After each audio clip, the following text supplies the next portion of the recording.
Good afternoon, everybody. This is Coach Guro with the LFS-Kali fight team doing another episode of Two FMA-Nerds Talk About Stuff. Today, I have Dr. Chris Cueto, also known as the Stick Doc. Today, we're just going to talk FMA nerdy as we often do. He comes from a Alpha Doce Pares background, which he'll be actually the first Doce Pares practitioner that I've had on the show. So this will be a fun learning experience for myself and as well as for everybody else. So just like everything else, make sure to like, subscribe, hit all the buttons, share out, and feel free to interact with the podcast here in the comment section. This should be a fun afternoon. So with that in mind, here we go.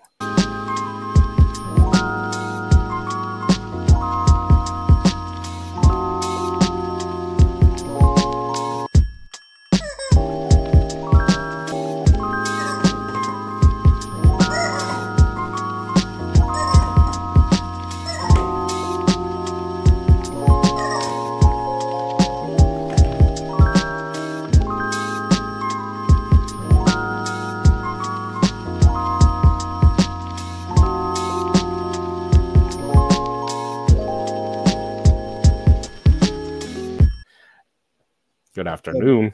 Good afternoon. Hey guys. Hi. I'm going to switch some things around. So, Dr. Chris, let's have a little bit of story time. So, who are you? Where are you from? What do you do? Okay. Well, I know I go by Dr. Chris, but please just call me Chris. Yeah. Just please make it informal. It still makes me weird kind of when I say that too.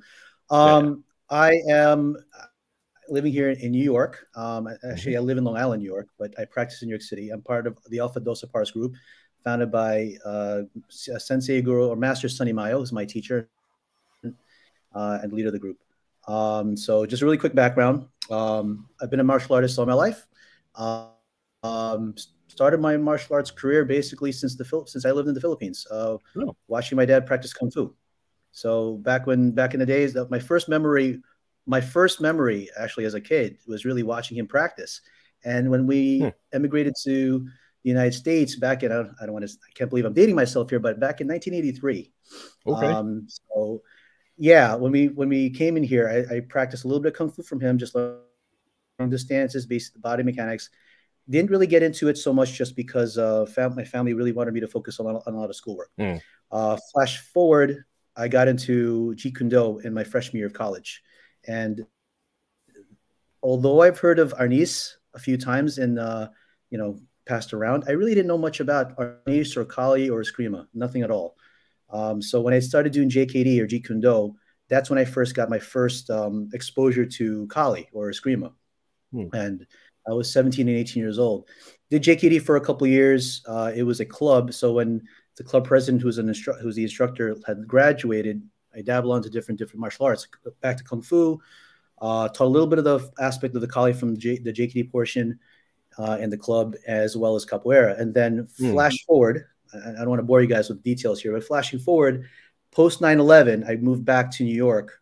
So that's when I wanted to really get into Eskrima or Kali, just because we're Filipino Americans, and the biggest problem within the Filipino community is that we assimilate well to the community, but we tend to forget really forget a lot about our own culture and history, which is kind of a shame. I mean, I could understand Tagalog, but I can't even speak it. That's the hard part about it. So I love martial arts. Martial arts is a big thing in my life. I wanted to learn more about Kali, so I started looking things up where I lived in Long Island, and at that time, there really wasn't a lot of resources. So closest one I thought that I was really respectable was the Doce Pares school in New York City in Woodhaven, Queens, taught by Sensei Sunny Mayo. He goes by Sensei because he's also a third-degree black belt in Shotokan Karate. He is Guro or Master, but we just call it, just because we've known him for such a long time, we call him Sensei. Okay. I got into his school. He did an interview with me too, just to say, why I wanted it to train. I gave him my honest, sincere reasoning why I want to train. I want to learn it, and I eventually would like to pass it on. It is part of our culture, and he's Filipino also. He's straight from the Philippines, so took me on. So I've been practicing. I've been practicing for over 22 years, and loving it ever since. A couple of years I've had to take a break because I had to go back to chiropractic school. And life happened, and then I came back. So now I practice and teach, help them teach Alpha Doce curriculum. I also train in Jeet Kune Do as well. Oh, nice. Yeah. It's really interesting, the story, and there's a lot of commonality in the typical story of how a Filipino finds FMA. Too often it's the circumstance of like we had no idea that we had our own indigenous martial arts leading to a national martial tradition. And like in my own case, I had been doing FMA for the longest time, but I didn't even realize I was doing FMA until a Filipino martial arts instructor told me that, hey, you're doing FMA, and happened to be a Filipino man. It's like, well, I had no idea what FMA is. I just do stuff.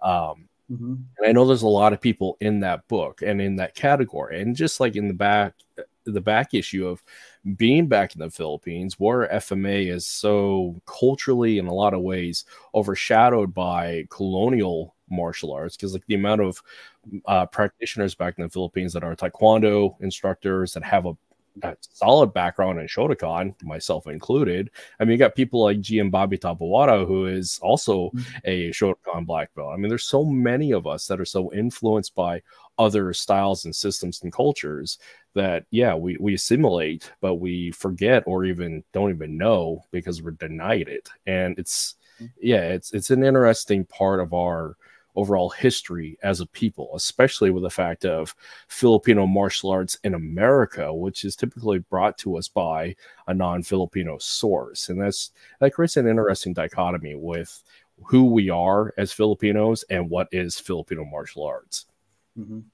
So. Absolutely.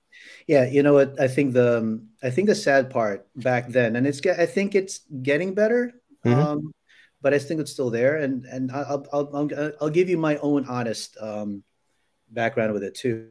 The Filipino martial arts was considered a very low class type of martial art. You know, that's because it was seen to be practiced by older men, farmers, street thugs, because of the history of what it is, and so. But taking up other martial arts like Taekwondo, which is considered like a higher class martial art, you know, in the Philippines, that's what it is. That's the unfortunate influence about it. It's not very well known, and it's hopefully starting to gain ground a bit more in the Philippines. I think it is, because it's a national sport now.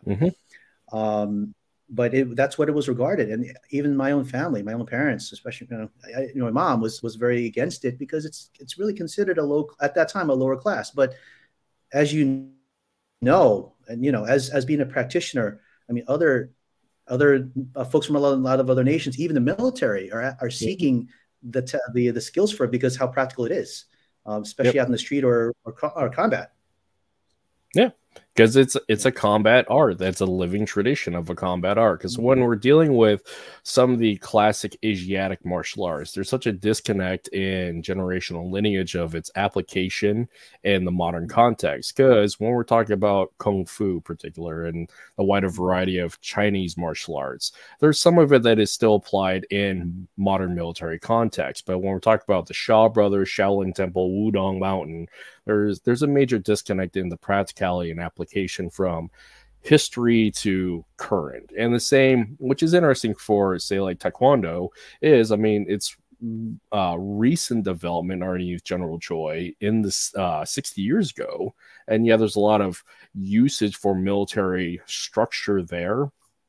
But let's face it, with the ITF lineage, it's more tailored towards sport rather than its original intent of military usage. And the same with Shotokan, because it's a do way rather than a jitsu way, where it's more about the way of rather than combat. There is that situation of it's a different path. It's non-combative. It's non-warfare driven. Now, I'm not saying there's not Chinese martial arts, karate, and Korean arts that are not combative, because clearly there are. But when it comes to the social issue of looking at these higher class, more socially acceptable intellectual cultural arts versus the Philippines, it always seems, again, with a certain social class association to combat related arts that are still practiced and used by combat practitioners, professionals in that regard of killing arts, that it's looked at negatively. Because the other one too, like combat sports, that the from boxing, Muay Thai, there's a certain level of people that you expect in combat sports versus some of the more privileged look at some of the other combat sports that you don't see that demographic. There's a type of people that come from a certain social political background that seek that harder way, so to speak, because it's just the culture and it's interesting. Yeah. Well, that's the best part about like the FMA, like there's so many different arts out there in FMA, and it's awesome. You have the Docepars, you have Balintawak, and Balintawak and Docepars at one point were the same group at one point. And then it was actually really good that they separated because the expressions have changed. Yeah. I'm actually currently studying Walkback Balintawak also. Oh, nice. Undergrad taco. So that's another thing too. I may want to, if we have time, get into also. And Grandmaster Zoc Taco and GM Bobby, they're both really good friends. So nice. Every time I see them together, they're just catching up. So what I wanted to get at is like, although there's so many different FMA systems, it's the same thing though. It does carry over to a lot of combat and practical stuff. It still holds with a lot of traditions that we have too, because we do have forms, and I'm quite sure a lot of FMA has their own ways of forms also, which is the art side of it too. And then that's the beauty of it too. Something that we really should be proud of too, because not a lot of folks really, I mean, now as I'm talking to other Philams, they're saying, oh yeah, I heard of Kali, I've heard of Arnis. They don't really see it so much. They're starting to see it now because of social media, because of guys like you, maybe hopefully guys like me too. But and there's also the sport aspect, we could get to also. There's the weak half style sport aspect, which I will say, I know that over the years we get a little bit of slack with some of the groups saying, well, that's whatever, you're hitting the armor. It's like, well, first of all, it does hurt, by the way. It does hurt. Yeah. The armor's not much, thank you. But it's a sport. The way I like to correlate is like Olympic style fencing versus like Italian traditional or Spanish style fencing. There's a difference, or a kenjutsu versus kendo, So that it carries over to a lot of different aspects too through FMA. Well, it's part of the overall social paradigm and the overall cultural connection, because they all have their value, because it's Filipino. It's Filipino martial arts. So and not every method is going to be for everybody, but the fact is, it is still part of the overall perspective of what is a martial art, particular to our culture. Because we run the issue of FMA can turn into an obscure and forgotten about martial arts approach if there's no longer this issue, no longer practitioners, one, living the art, innovating, and also preserving. Because there's this interesting dynamic of, you got people that are absolute traditionalists and preservationists, which preservation is a snapshot in time, which it has its value and it's important from a historical cultural standpoint. And then you've got the innovators, and which get a lot of problems from one side and the other, because they supposedly they're making stuff up, taking claim, not giving credit. Now, in some cases, that's true. But the third dynamic I run in that I see is those who are living the art, where they're paying homage to what was, but also adopting it and adapting it for what is. And we're creating a new culture as a result of it. And all three are Filipino martial arts. All three are Filipino culture. And having the big picture perspective of seeing that is important. And this is where like having conversations like this helps like divvy those up and have people express that and understand that. Absolutely. Yeah. It's, I'd like to think that our group, our generation, as teachers or coaches or gurus, we're doing all three. We're preserving the culture. I think that's important. You really have to.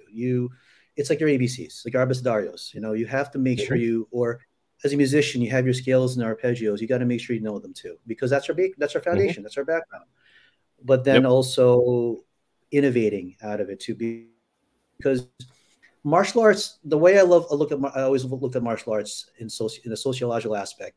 A society or culture cannot survive without a few things: procreation, hunters and gatherers, getting food, and of course martial combat. You need that martial combat to defend yourself, and unfortunately to conquer people. That's really how it's been all these, as from primitive life to human beings now, even to now. And in order, kind of getting into that a little more, things have changed over the fight sequences and dynamics. So I'll give you an example of Bruce Lee. 1960, he changed his style of Junfang Kung Fu had changed from 1967 to 1973. And, back in those days, not one style wanted to intermix with each other. So for him to say, let me use this one and let me borrow this one from this and this. By the way, he borrowed, obviously, if people don't know, he borrowed a lot from Kali also. That was Danny DeSanto. Absolutely. One of his best, his prime students, Danny DeSanto. So, that was unheard of. But then now, looking forward how over the past 30, 40 years with MMA, UFC, that whole thing is like, because now you're incorporating, striking to grappling and now weapons. There's still a lot of folks though, who are into MMA. Now it's become a little bit more standardized, Muay Thai, BJJ, all that. But they're still not understanding the other range of attack with the weaponry system. And thankfully, when they're seeing the weaponry system, they're seeing the value of FMA systems. I mean, granted, there's a lot of great weapon systems out there, not just FMA. We want to be clear. It's not just us. There's a lot of good systems out there, but we are known for it. And they're really, truly recognizing it. And the dynamics of the fight culture has changed. And maybe 20 years from now, it's going to change. Who knows what it's going to look like? Hopefully, absolutely. I'm hoping that as ambassadors to our culture and to the FMA art, we continue to grow and have it be much more spread out and really even incorporated to some of the combat sports that's more popularized. So we'll see. And what it is, part of it, what it is this issue about, one, what is FMA, and two, what is a Filipino? Because that is a big part of trying to determine the destiny and future of our beloved art, but being in respect of where it came from and who we are. Because there's always, this is a harder topic, but there's always there is a little bit of pushback culturally and racially when you have Filipino practitioners or people coming into the art who look at, well, we have a Westerner and we have a white guy teaching FMA. How is this truly FMA? When the fact is, it is not the fault of that instructor who learned FMA, who took the drive to learn this stuff and to pass it on to them. And just because you're coming into it new and you can't get over that social cultural dynamic, it's like, well, at least they're propagating the art and helping you find that reconnection, because there's a certain age and demographic that is upset that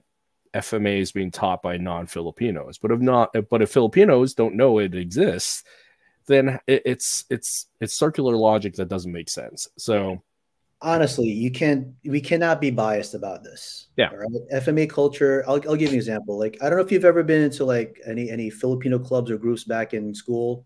Like, for example, me, when I went to college, we had our Filipino American Student Association. More than half our members were non-Filipino. Likewise, more than half our members in our group and other colleague groups are non-Filipino.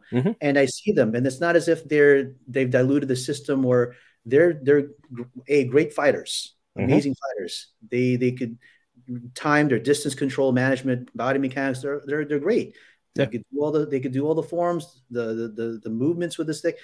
And as long as they're making sure that they're truly sticking to at least being able to pass on like the foundations of the art and their innovation also to their students, that's important. And I think they do, because again, like you said, majority of Filipinos don't know much about our art, and it's a sad thing. But there's a lot of non-Filipinos or Westerners who know more than they do. Yeah, you can't fault them. Well, I look at it, for one, in time and scale, because I'm approaching 40, and there's a lot of Filipino practitioners that second generation that learn from the old men that have clearly 20, 30 years in time ahead of me.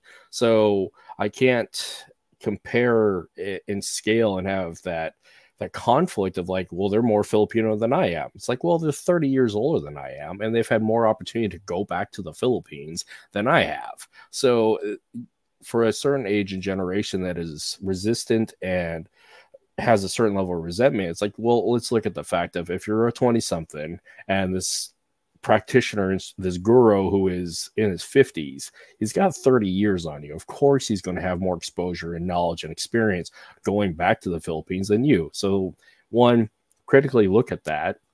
And two, don't be angry about it, because at least they're being respectful of our culture and being respectful enough to pass it on. Because there is also that issue about appropriating our culture, which in some cases that's absolutely legitimate. But if they're being respectful to where it came from and respectful to the process and passing it on to you, there's a certain level of like, dude, just be grateful that they're doing and showing honor to who your people are.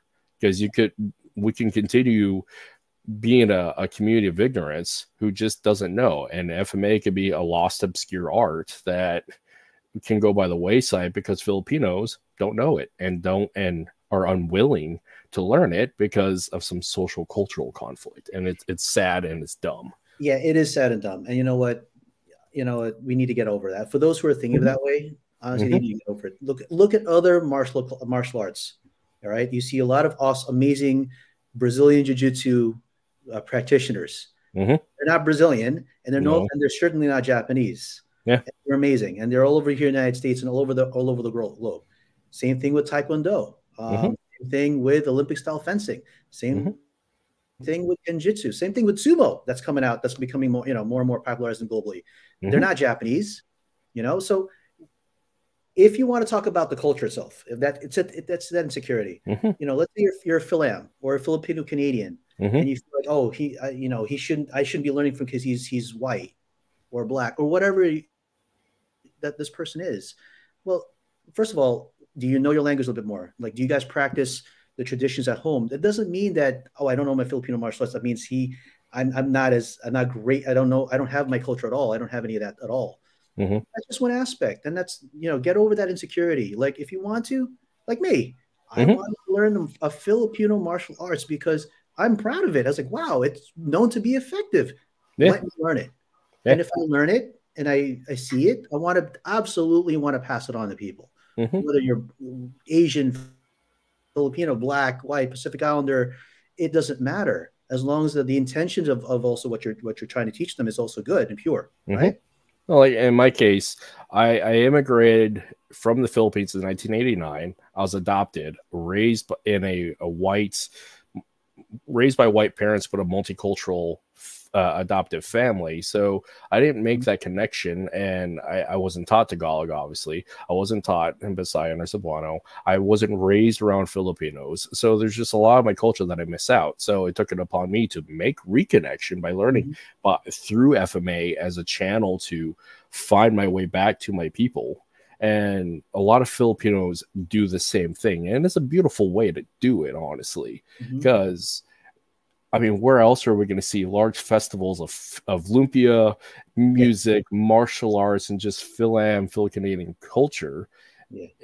Where else are we going to see that? So yeah, absolutely.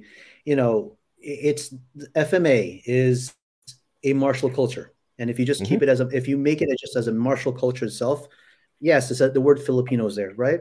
That's where it originated. But if we get out of those insecurities, if we don't leave those insecurities, it's never going to grow. It's going to die down. And that's a sad part. It almost died down with colonial Spanish rule. But thankfully, it actually worked more to the advantage because they've adopted other Spanish fighting sequences and everything, and even the tactics of hiding things because of this Spanish colonial rule.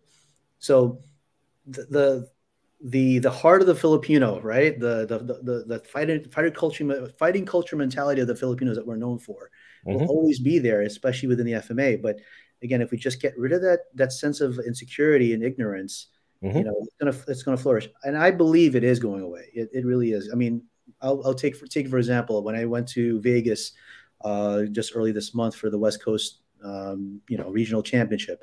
There were obviously a lot of Filipinos, absolutely, right? But there's also a lot of non-Filipinos. Absolutely. And you know what? Some of those guys were the ones who gave me the hardest times in fighting. It's and they're great guys, great men and women. So it's great to pass this on. It's global, and we're in a global sense now, especially with social media out there. When people are like, oh, what's that? That's great. I want to learn that. When you see Bobby Trabata moving around, or when you see, there's some of our fight stuff, or a lot of our Doce Paris practitioners, or Bikini Tertia guys fighting, the Dog Brothers. Oh my gosh, the Dog Brothers. They're, Yeah. a few of them, and majority of them are not Filipino, but they're preserving the Filipino martial art culture Yeah. in a hard way. That's awesome. I mean, it's this thing of, it's not a matter of where the source comes from. It's a matter of finding the path back to it and then continuing growing with that. Because again, a lot of Filipinos get introduced to this later on. Because I mean, as you stated before, you saw it in the backyard, but at age, you didn't really have a connection to it because it's contextually, when you're a young child, you don't know what it is because you just don't. So going back to childhood, where in the Philippines are you from and your people are from? Okay. I'm from Manila. All right. Okay. So I'm from Quezon. I was born in Quezon City. I was there till I was 5 years old. Some of my family members are from Pangasinan in the north.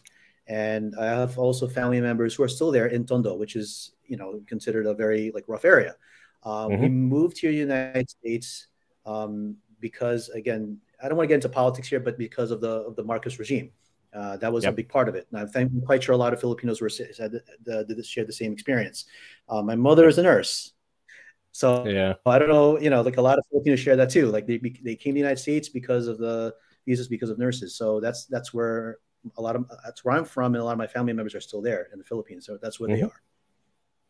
Oh, fun. I was born in Angeles City and immigrated in '89 by way of Americans stationed at Clark during the Marcos coup. And so I have impressions from that time period. Come to find out, my biological father is from Ilo, so I'm still trying. So I'm Visayan and Papangan, so trying to find those connections.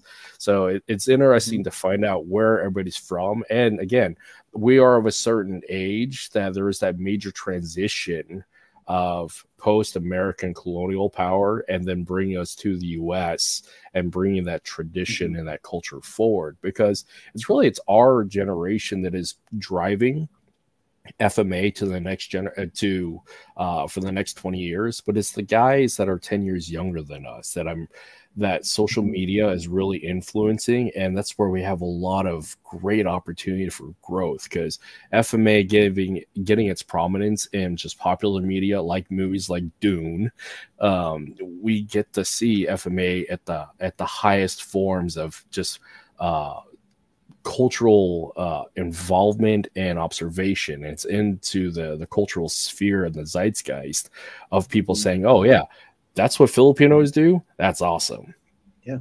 Yeah. Dune is a great example. I mean, let's get back to the Bourne series, Jason Bourne, the Bourne Ultimatum. That's all FMA. All those moves are FMA. I know you're showing some segments of the West Coast when I was fighting. For those who are also into the competitive spirit, that's a sport. Obviously, the sport you're limited to a lot of different things, which we're not happy about. But that's the sport, because they don't want people getting hurt. It's meant to be. When Grandmaster Juni helped develop the sport itself, he wanted to civilize it, because back in the day there were challenge fights and matches in the Philippines, and people were seriously hurt. So that's a great way to spread the culture also. That's why I like the sport, because for those who are in the athletic aspect of it too, which is me, the competitive aspect of it too, it makes me a little bit take the picture away. Just kidding. I mean, the sport aspect of it too, it connects a lot of folks too. And in terms of the weak half sporting type, there are a lot of attributes that you do pick up. Speed, timing, movement. Yeah, absolutely. Endurance, just getting into great physical condition. But just like MMA, you see a lot of MMA guys are in amazing condition. For me, I'm in great condition because I'm always, competing and training into these events. Not to mention, we don't just do these. Obviously, a lot of great martial MMA styles don't just do the weak half. They do like Juego Todo type styles where it's just a fencing helmet. Which we do that. We do the fencing helmets and harder contact sparring with just the gloves, just so that you respect the sticks. Obviously, you're seeing the video clip. For those who've never seen weak half style, how do you score those? How do you do this? You're just going at each other. There's a lot that goes into that sport also. So okay, this is the padded stick for version. You're really more respecting the blade itself, because it's one touch. If you go to the live stick version, you're seeing guys go at it, but what people don't realize that you're actually pummeling while you're doing live contact stick fighting. You're trying to trap the other guy to disarm the guy while you're hitting the guy. So that's another aspect of it. You just can't do punyo or butt attacks or stabbing or punching. Back in the day, we were allowed to do sweeps and throws, but they took that out because people were getting hurt. Yeah. But just like Taekwondo Olympic style, there's like the point system. But it just helps with when people see this, for example, it's an avenue of like, hey, I want to learn that. That's kind of cool. Or it might spur a discussion like, I don't know. That's FMA. If you choose, was that? The one thing that it is great about sparring in all of this, all these wonderful athletic things from a psychological standpoint, it teaches you confidence through capability and developing resiliency. And on top of all that, you are learning that you are strong, that you are resilient, and that getting comfortable with getting hits under pressure and problem solving under pressure like that. And on top of all that, we're in a culture that hands off, consent of contact, don't touch, but learning to contextualize when it's okay. That's also important because we need to have those difficult things in our life to test us, because this issue of stagnation, like when we don't know what we can do, it leads to a lot of questions of our capability and creates so many insecurities as a result of it. So when you go do a difficult thing like getting hit, it helps build that confidence, resiliency. And the other one too is just like sparring is fun. A lot of people get into martial arts, like weapons-based martial arts, like HEMA, because we're a bunch of sword nerds who want to go try this out, and we'll try it out safely. So why not? Yeah, absolutely. And you know what? It's still like, if you kickbox, for example, or box or grapple, all those times, if you've never been hit before, you've never been punched in the face before or kicked before, or someone chokes you and grabs you, you're going to get that, oh my God moment. And that's where it's dangerous, because in the real practicality out in the streets, that ever happens to you, that's when you're in trouble. But heaven forbid, if you ever get into a situation out in the street, you really need to physically defend yourself, and you somehow are able to brush off an attacker's attack or moving away, more than likely, I'm not saying the attacker will back off, but they may think twice a little bit, like this guy might know something, and it's going to be a little more dangerous for me to now pursue this guy. At least they'll give you the confidence. Getting hit with a stick, with a live stick, with an armor or without the armor in your hands, still sucks. We get bruises all the time. Sucks, but I hate to say this though, but you do get resilience out of it, but you also learn to respect the weapon. You don't just go in there blindly and think I'm going to be able to do this type of attack. No, it doesn't work that way. You really have to time it. You have to make sure you do what you've learned and experiment. That's the whole point of sparring in class, is experimentation. That's now your lab. You have theory in school. This is your lab practical now, right? So. Stress inoculation, and also like you said, proof of concept, because what sparring does is you pressure test, as that's a loaded term in our community, but you're pressure testing concepts, working within the principles of fighting and violence, and testing your biomechanical efficiency and effectiveness. Because with your educational professional background, I can imagine that FMA and sparring informs what you do as a medical practitioner and vice versa. So with that, what brought you into the medical field and into physiotherapy, and how does that inform your Filipino martial arts? Okay, that's a great question. I got into it because I got hurt when I was training for one of the tournaments back in 2003, I think. And at that moment, I hurt my shoulder. I did hurt my back and my wrist. Surprising enough, right? You got your tennis elbow. I went to see a physical therapist. Actually, no, I started thinking about shadowing a physical therapist, because I want to get into more of the hands-on stuff. So I shadowed a PT for a bit. But I never had all my injuries addressed just as of yet. Then one of my friends who was already in chiropractic school had said, hey, why don't you go try out and see my chiropractor? I was 24 years old. I've never been to a chiropractor before.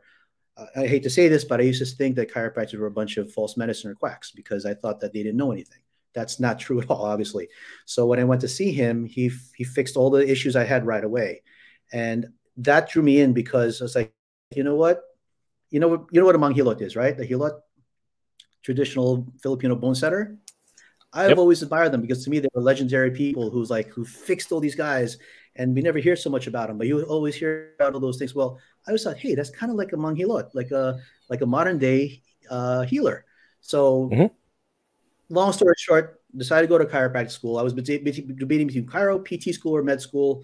I wanted chiro spoke more to me. It was very martial artsy also, especially when we do, because everything's using our bodies and our hands on to fix somebody. Even the moves too. So went into there, got into chiropractic sports physician program to really work with more with sports injuries and rehabilitation, and that's where it took off.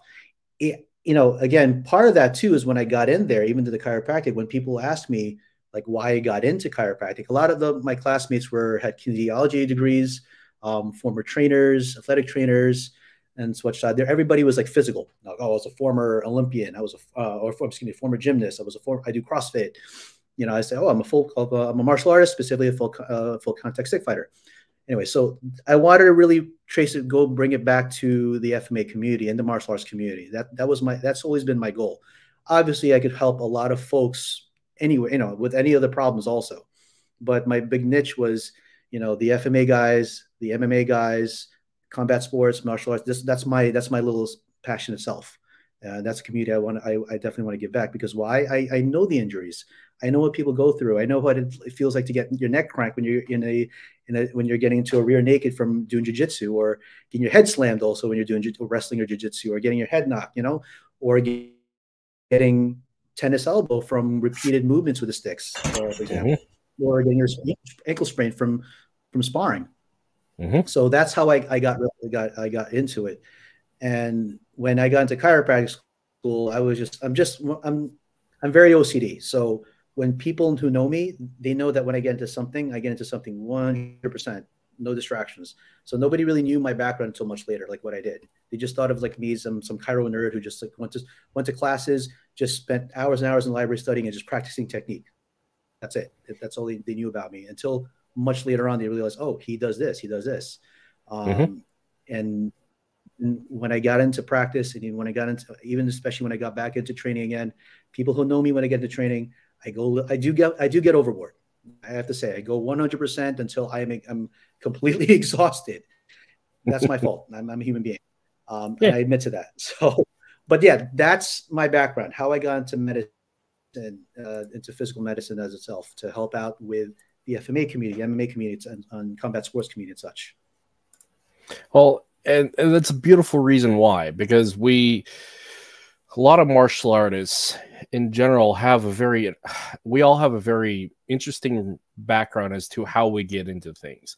And typically with martial arts, the common path is either it's a cultural thing, or we got bullied, or we're trying to become an athlete.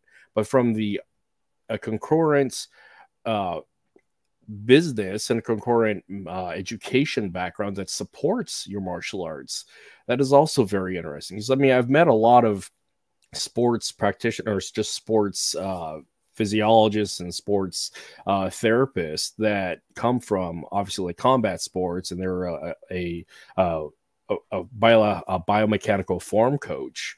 But particular to martial arts, it's interesting to see that overlap, because like you said, the injuries.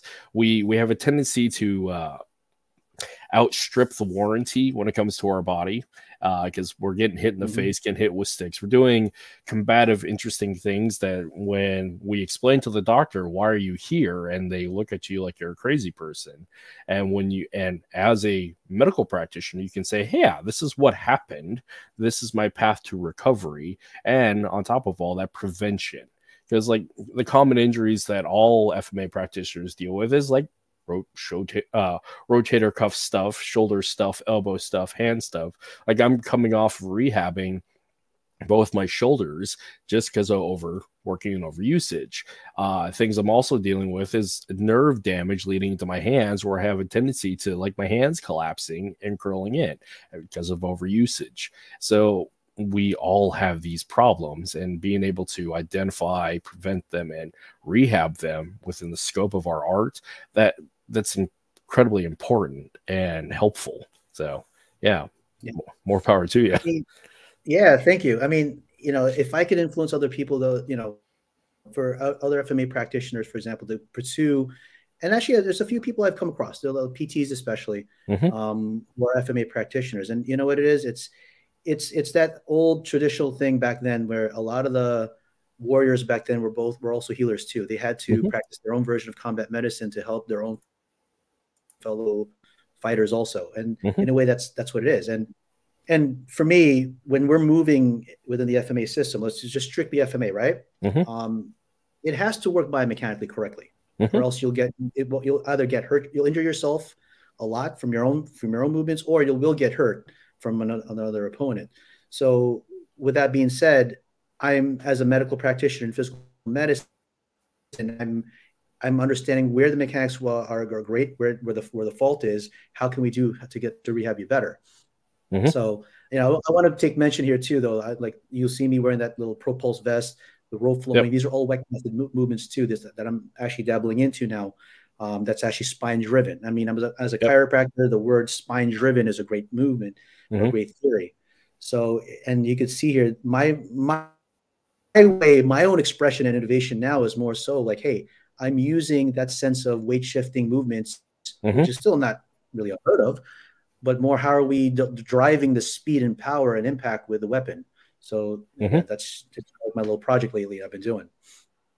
Yeah, it's great because I love, I mean, just from the neurological standpoint, that you're dealing with complex cross-body patterns, you're dealing with some bilateral symmetry, but you're dealing with a lot of complex individual tasking of your limbs, and seeing how that is conditioned and trained is interesting, and it makes the wheels turn for the longevity of the art, because we're consistently in this issue about drilling and repetition, which has its value and its importance where you're learning the art, but trying to figure out new and interesting ways to train specific tasking is also, it's fun is what it is, because you're being creative and you're being expressive and you're trying to figure out mechanics. And this is where I'm at in my life and my own training, is that I'm trying to figure out things to make it interesting and keep it being fun, but I'm also rehabbing some serious neurocognitive injuries, because I with all the concussions that I've faced, a lot of them in Taekwondo, I'm trying to deal with making sure that I have some longevity in my mind. And a big part of that is the mind-body connection and the complexity of movement and making things interesting and fun. And it's really cool. And it's actually one of the things that I really admire with your content, is seeing this type of stuff, particular to martial arts and medicine, because movement is medicine. And this is really interesting. So if anybody hasn't found you on Instagram, this is a shameless plug. People find Chris on Instagram. He's got some really cool stuff here, because honestly, like, perusing through a lot of Filipino martial arts content, you're really unique, because we don't see this, I don't think, anywhere other than you. Yeah, thank you, and I really do appreciate that. And again, this is what I'm trying to give out to the community too. So, like things like me throwing the ball on the wall. One of my friends actually made a comment, like, "Hey, you must be really good. You're throwing the ball at the guy and hitting the head and hitting his stick." I mean, it's funny, but that's a proprioceptive move. I mean, talking about like any type of neurological conditions, FMA is amazing art for that itself, because you're really training your body neurologically and adding on that proprioceptive movement. If you don't know what the word proprioception is, it's understanding your any part of your body in any space and time. That also includes balance. And so for this one, I'm throwing the ball against the wall while I'm moving the stick. Well, what does this do? It helps proprioceptively, but also if you're using the checking hand, moving, time to being able to trap, that helps to develop that too. Also, like, it also develops your peripheral vision. So if you're just looking at the stick, right? Okay, as a beginner, that's good. High level, you shouldn't be looking at that anymore, just like kickboxing. I'm going to plug this in. Another good group that's really good with this. The Balintawak people, Walk Back Balintawak, Balintawak Quintado, Ian Bobby's guys, Zach Taco's guys. When I'm training with them, they really focus a lot on the body shifting, and shoulder, I love that. That dynamic. Absolutely. Yeah. When you see me training with Grandmaster Zach, and you see GM Bobby just moving, and the big part of it too is they really emphasize, no, you got to stay focused here. You know, the sticks are going to be here. You've got to be able to be on it. If you see that in training and the choreography in Dune, that's where it is. The estacado drills. Yep. You know, that's great. And you see that in Pikiti Tertia. You know, you'll obviously see that in Doce Paras, but I saw that a lot in the Balintawak system, and I appreciate a lot of that. You know, for me, you know, I know there's folks who are obviously loyal to their system. I guess we could get into that too if you want to or not. But I feel that you need to kind of cross over to different systems to understand them. Like, I'll give you an example. Like, one of my close friends, Rich, who trains with us. I know if he hears me here, he's like, "Oh God, you're mentioning my name." He trained in Kali Ilustrísimo. He trained in Walk Balintawak, and he now trains with Doce Paras. He has a great toolbox and attributes now, because he knows the bladed system of KI from Tatang Ilustrísimos people, you know, to the Balintawak people of Valención Bacon, and now Doce Paras. So if you cross-train, at least appreciate certain things, I mean, that's where we could really again spread out the FMA systems, just being able to, you know, it's like learning a language. Like you have your own language, but you're learning another language too, another dialect. I mean, Filipinos is like that. We have 200 dialects in the Philippines. You know, I can speak Tagalog, and you can speak Ilocano. I could learn a little Ilocano, a little Visayan, you know, all that, right? Yeah. And this is where the arguments, and people go back and forth with it because it's kind of tongue-in-cheek, but Filipino martial arts is the duct tape of martial arts, because we can pick and choose and put things together. Now, if we just do it as a temporary thing, that's where that analogy is a problem. But the fact that we can plug and play, because we're so familiar with movement and different ranges and complex tasking, and just the natural part of what's built into our curriculum and approach is being dynamic and adaptive and creative on the fly. And that is one of the things that I find distinctly unique about FMA, because I constantly state that my FMA is better because I do different things, and because I do FMA, my different things are better, because like my stick work is better informed because of fencing and saber work. My fighting as a boxer and Muay Thai fighter definitely helps with my knife work and my footwork and all that. The fact that I danced for so long just informs movement in general. But just in the same, because of FMA, it influences all those things. So having a multidisciplinary approach, I mean, you just have more data sets to build attributes from, and just you have that exposure, because you get biomechanical form training. When you're so singular tasking, your body doesn't know how to adjust, and so you go outside the scope of that particular tasking, you get injured because you weren't doing what your body and your brain is trained to do in that context. Absolutely. Yeah. So that's, again, kind of getting into what I do as the stick doc, you know, as my moniker is. It's understanding the body mechanics, being able to heal, but also how it relates to, let's say, the FMA task or combat sports task too.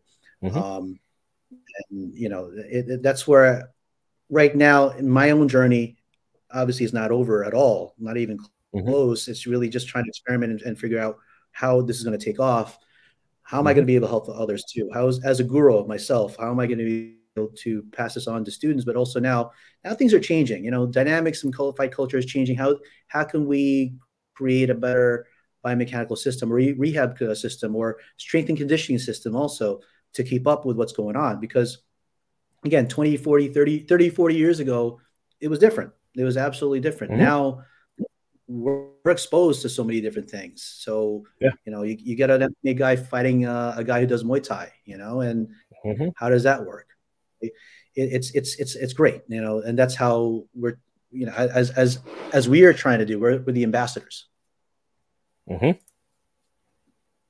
And We were joking. I was joking about this before, and I do this often. Is that FMA is fighting it out on social media because we are, and this might be just the algorithm and maybe just bias, but the fact is we have so much content being thrown out there in the wider, aside from combat sports, but as they're showing what we do, we have so much content out there, some great content and not some great content, but FMA is really setting the stage for social media and martial arts. So there's a lot to see out there. And like I said, we are ambassadors in this modern era of social media.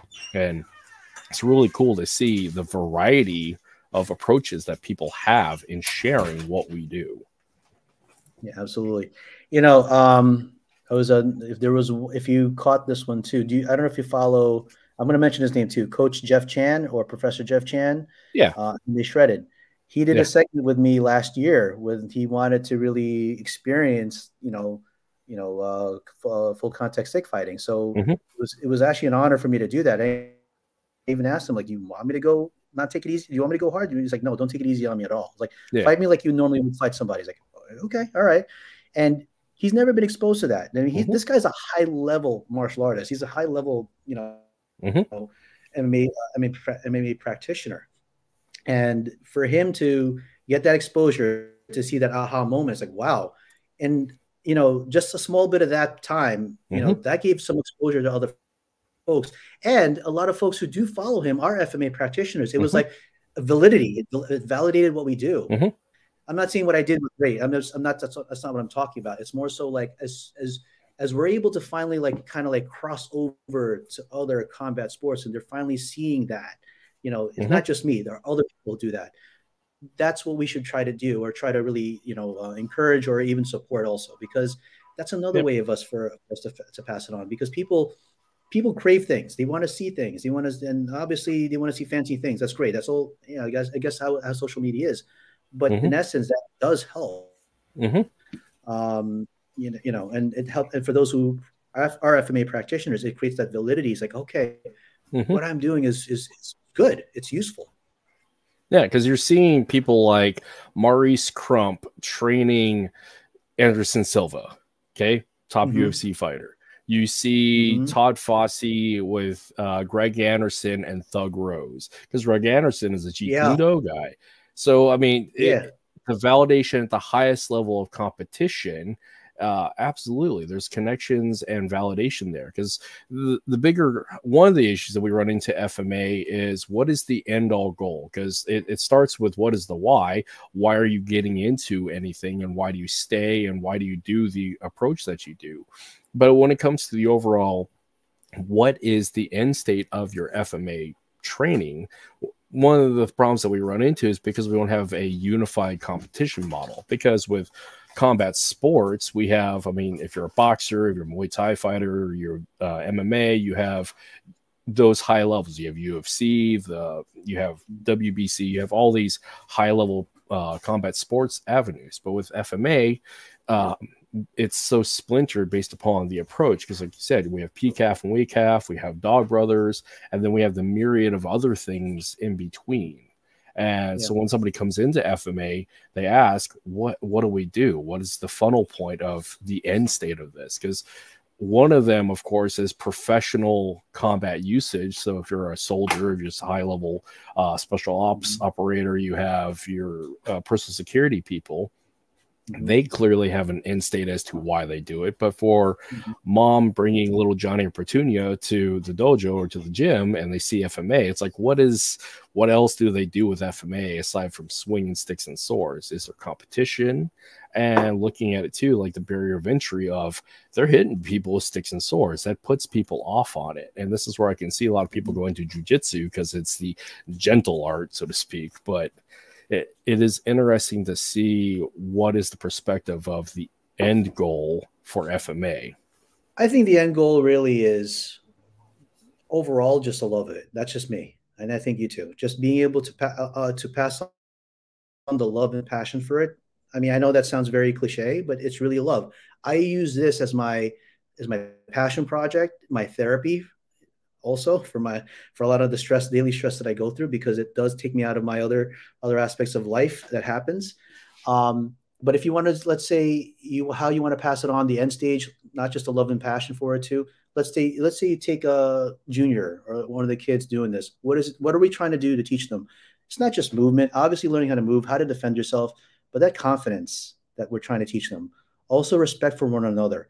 There's a difference between martial artists, that code that we have. I know it sounds cliche also, but I will tell you this. If not all my friends, majority of my friends, my closest friends are all martial artists of some discipline. All my closest friends are all martial artists.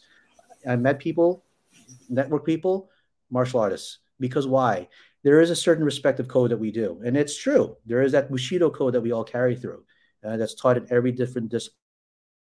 Those who are passed on by good teachers or coaches. So let's say we have junior learning that. Confidence. Yes, we're swinging sticks around or foam bats or whatnot.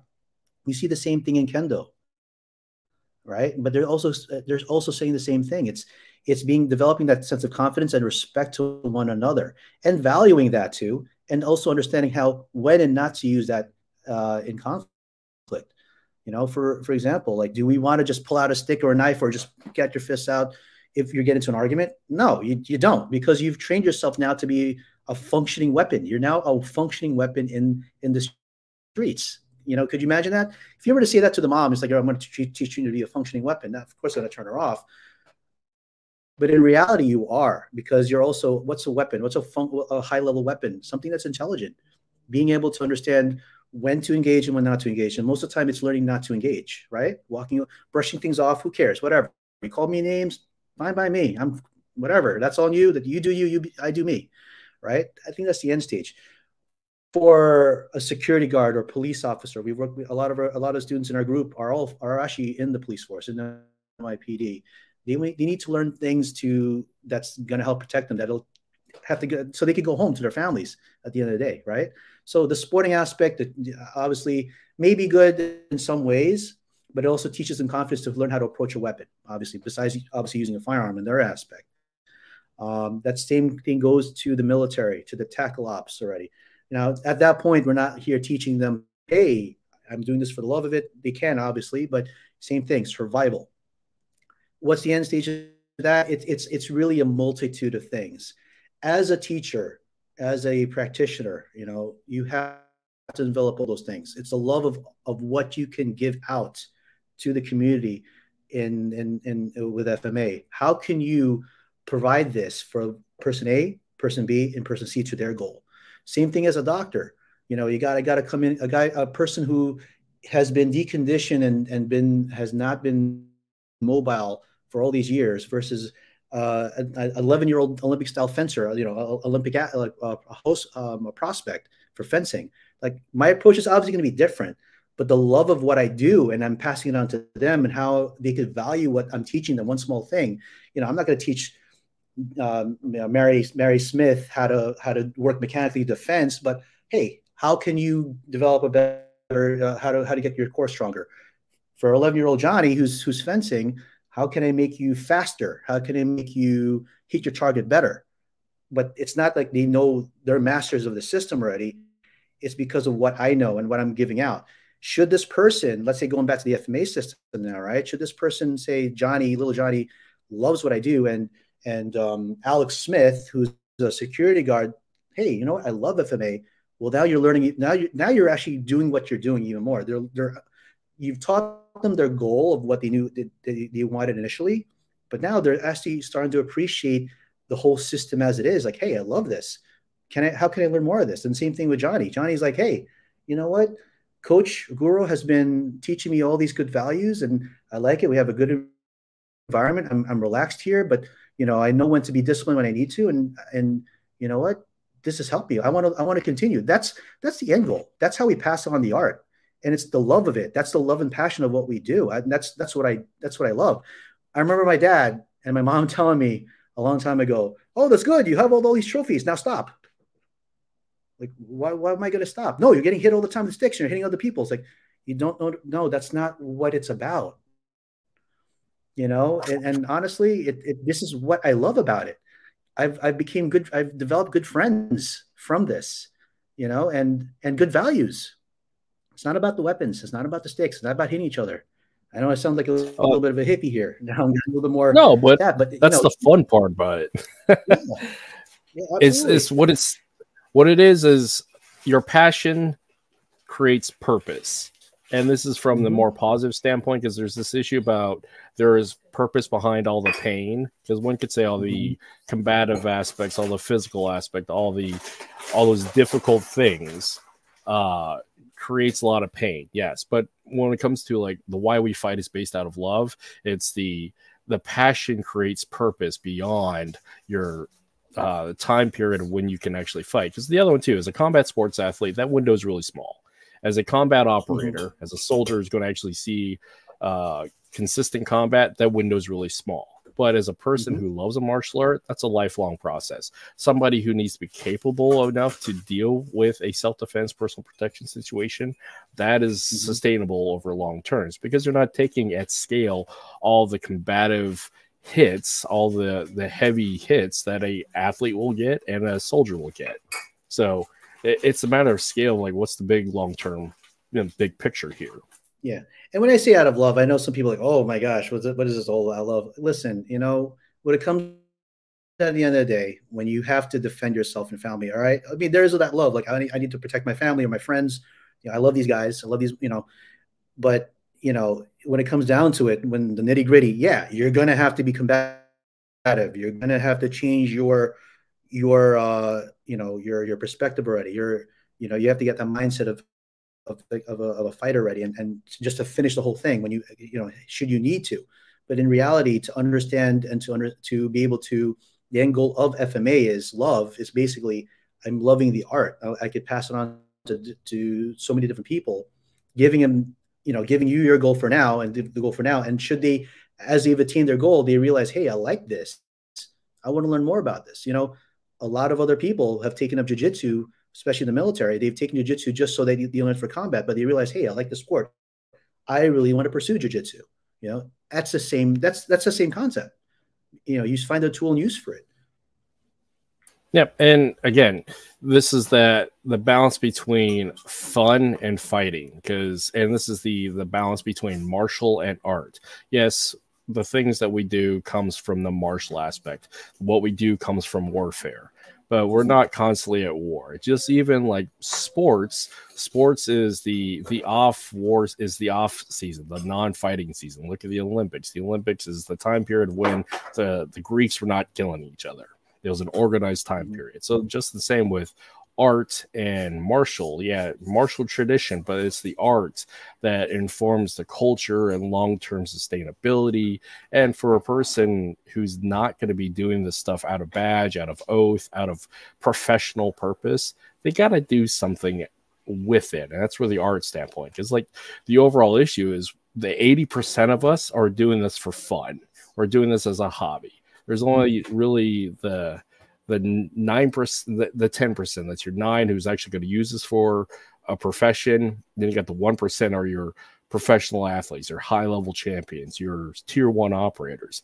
And of course, with that, there's a 10% of people that self-select shouldn't be there anyways. But the majority of us, we're here because we like this stuff. We get into stick fighting because we like hitting our friends with sticks, because it's fun.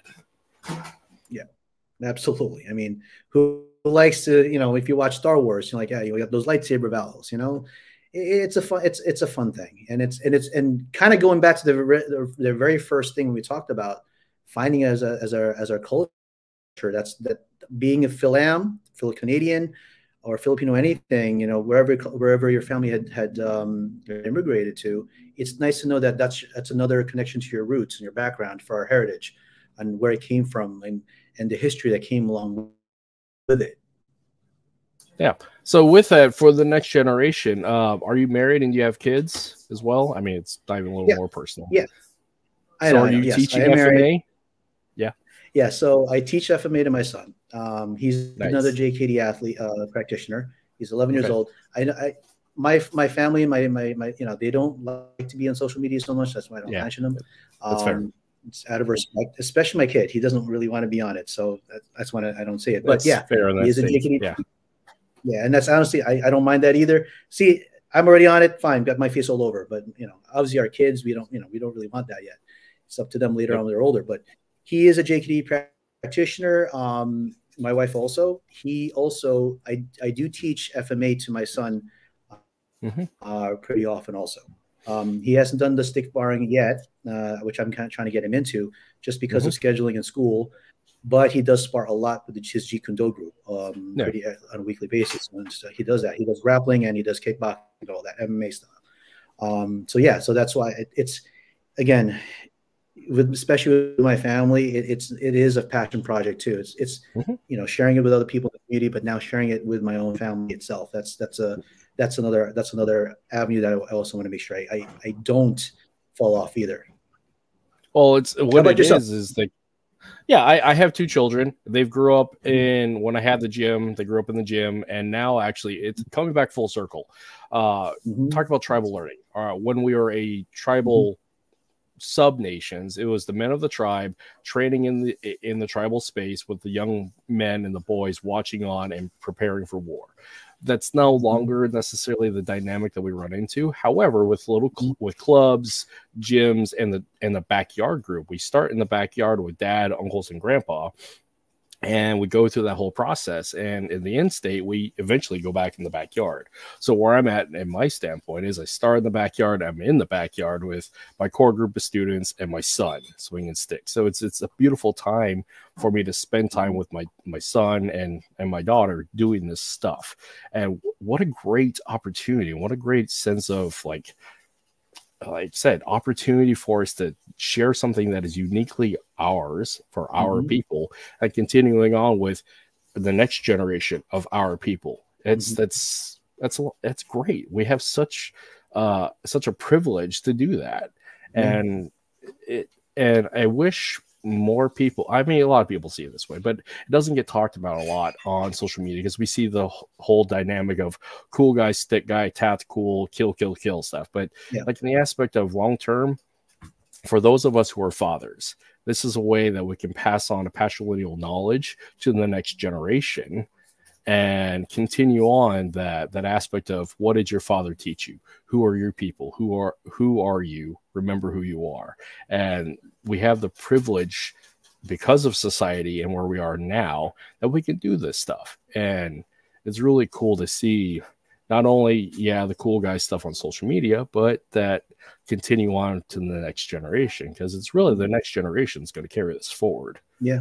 Absolutely. Yeah, the cool guy on social media, though, you do need it, though, because why? I mean, let's face it, that's what gets the clickbait. That's what gets the, I want to see more of that, But, out of that whole groups of people, those few percentage of people like, hey, you know what? I actually want to learn this stuff. And who can I go to? For me in the 90s and into early 2000s, it was really hard to find groups like that. You really had to look back in the day. It was for me looking up at the yellow pages or phone book, or even trying to see something on the internet. And lo and behold, I was lucky to find my own teacher, but some people, some parts of the country, they really can't find it. And and I feel blessed that we're blessed that we, have the opportunity to finally learn something like this. And, hopefully we could teach those folks who don't have that opportunity. I mean, what it also does when you're teaching your children, and in the case of the Filipino American, Filipino Canadian, just that out of the islands trying to reconnect and reclaim and create a new culture, you're learning it together. So that's beautiful family time. Because a lot of my most prized time with my father, my adoptive father, is going to fights, training for fights, because that was uniquely our thing. But for the dynamic of Filipinos in the West who are trying to find their way back to the islands, this is a beautiful way to find a way back to the islands, is through the Filipino martial arts. Absolutely. I can't agree more.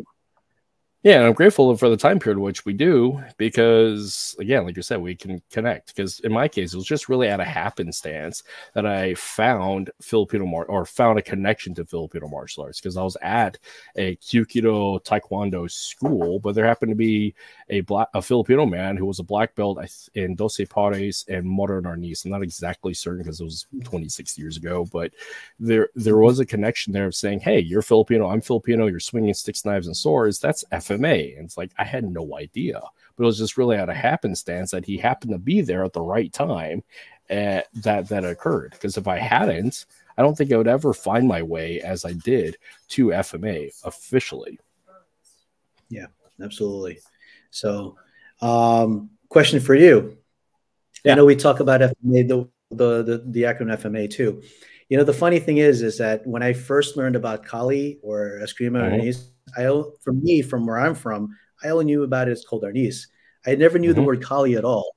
And even that word itself became a controversial topic, even up to recent too. So this is absolutely for fun. How do you, besides the word FMA, how would you classify it? How would you call it? Eskrima, Arnis, or Kali?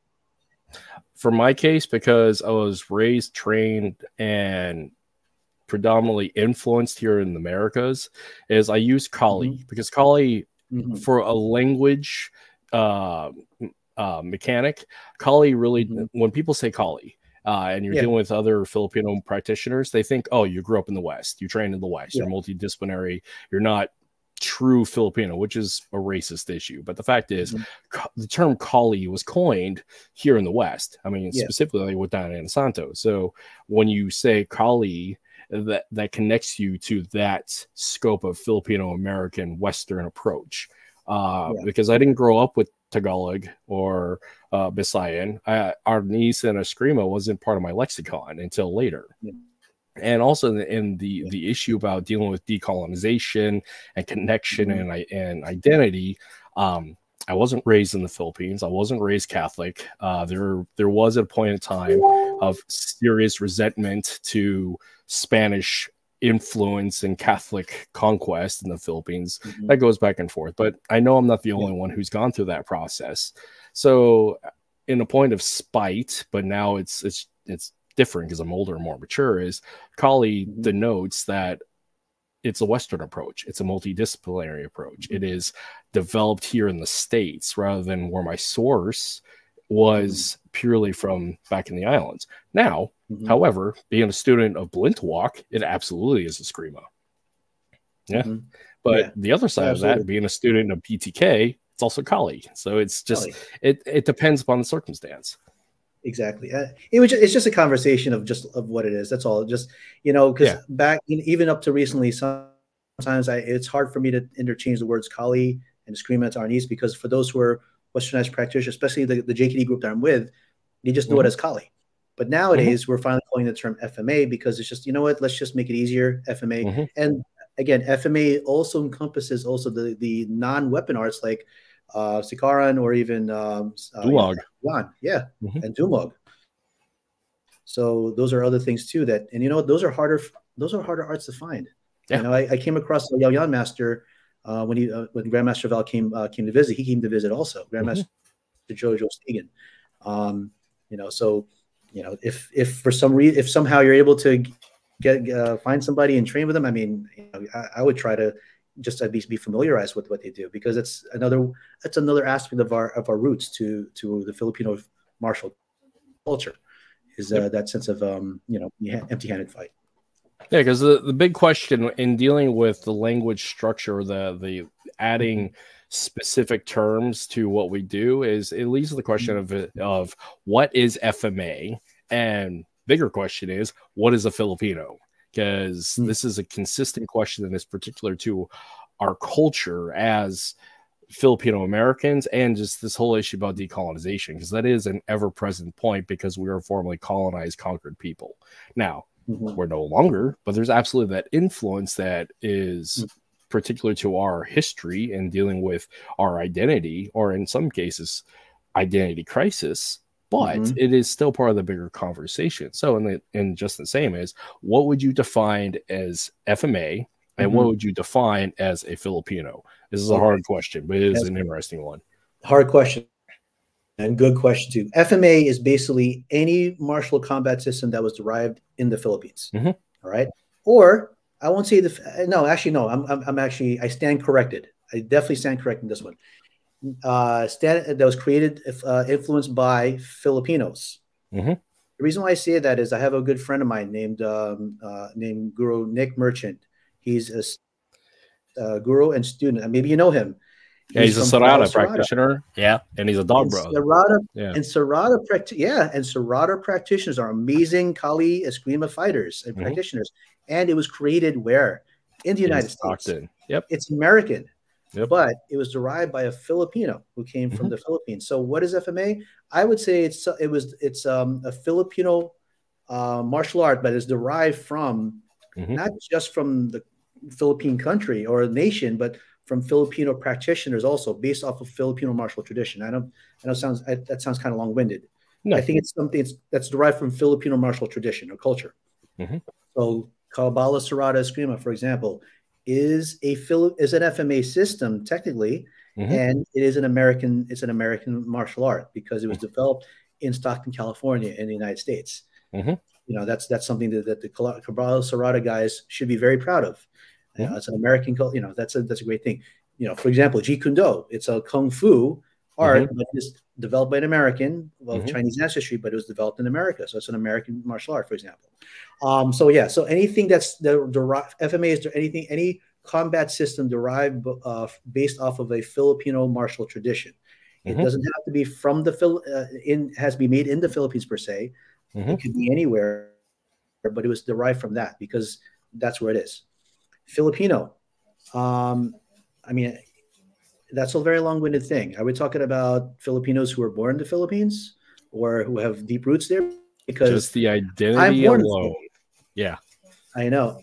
Me, I'm born in the Philippines. I am an immigrant, but I identify as a Filipino American because I was raised in America. I don't denounce the Filipino culture or the Philippines itself. I love the Philippines. Those are my roots, my family's roots, everybody. But to be Filipino, I guess to define it, you have to be living in the Philippines, embracing the culture. And I'm going to say this also, you're not necessarily brown skin like us. You could be white. And there's a lot of folks who are living there who are not born of the ethnicity as Filipinos, but they are Filipinos because they talk, they speak, they embrace the culture. They're living the culture.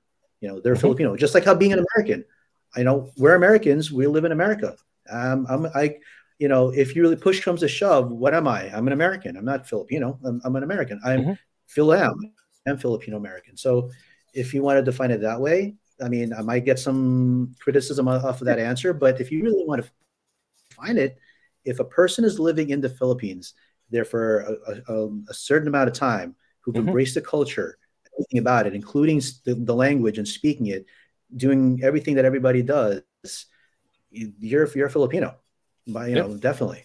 Just like how folks who are in America, they're Americans.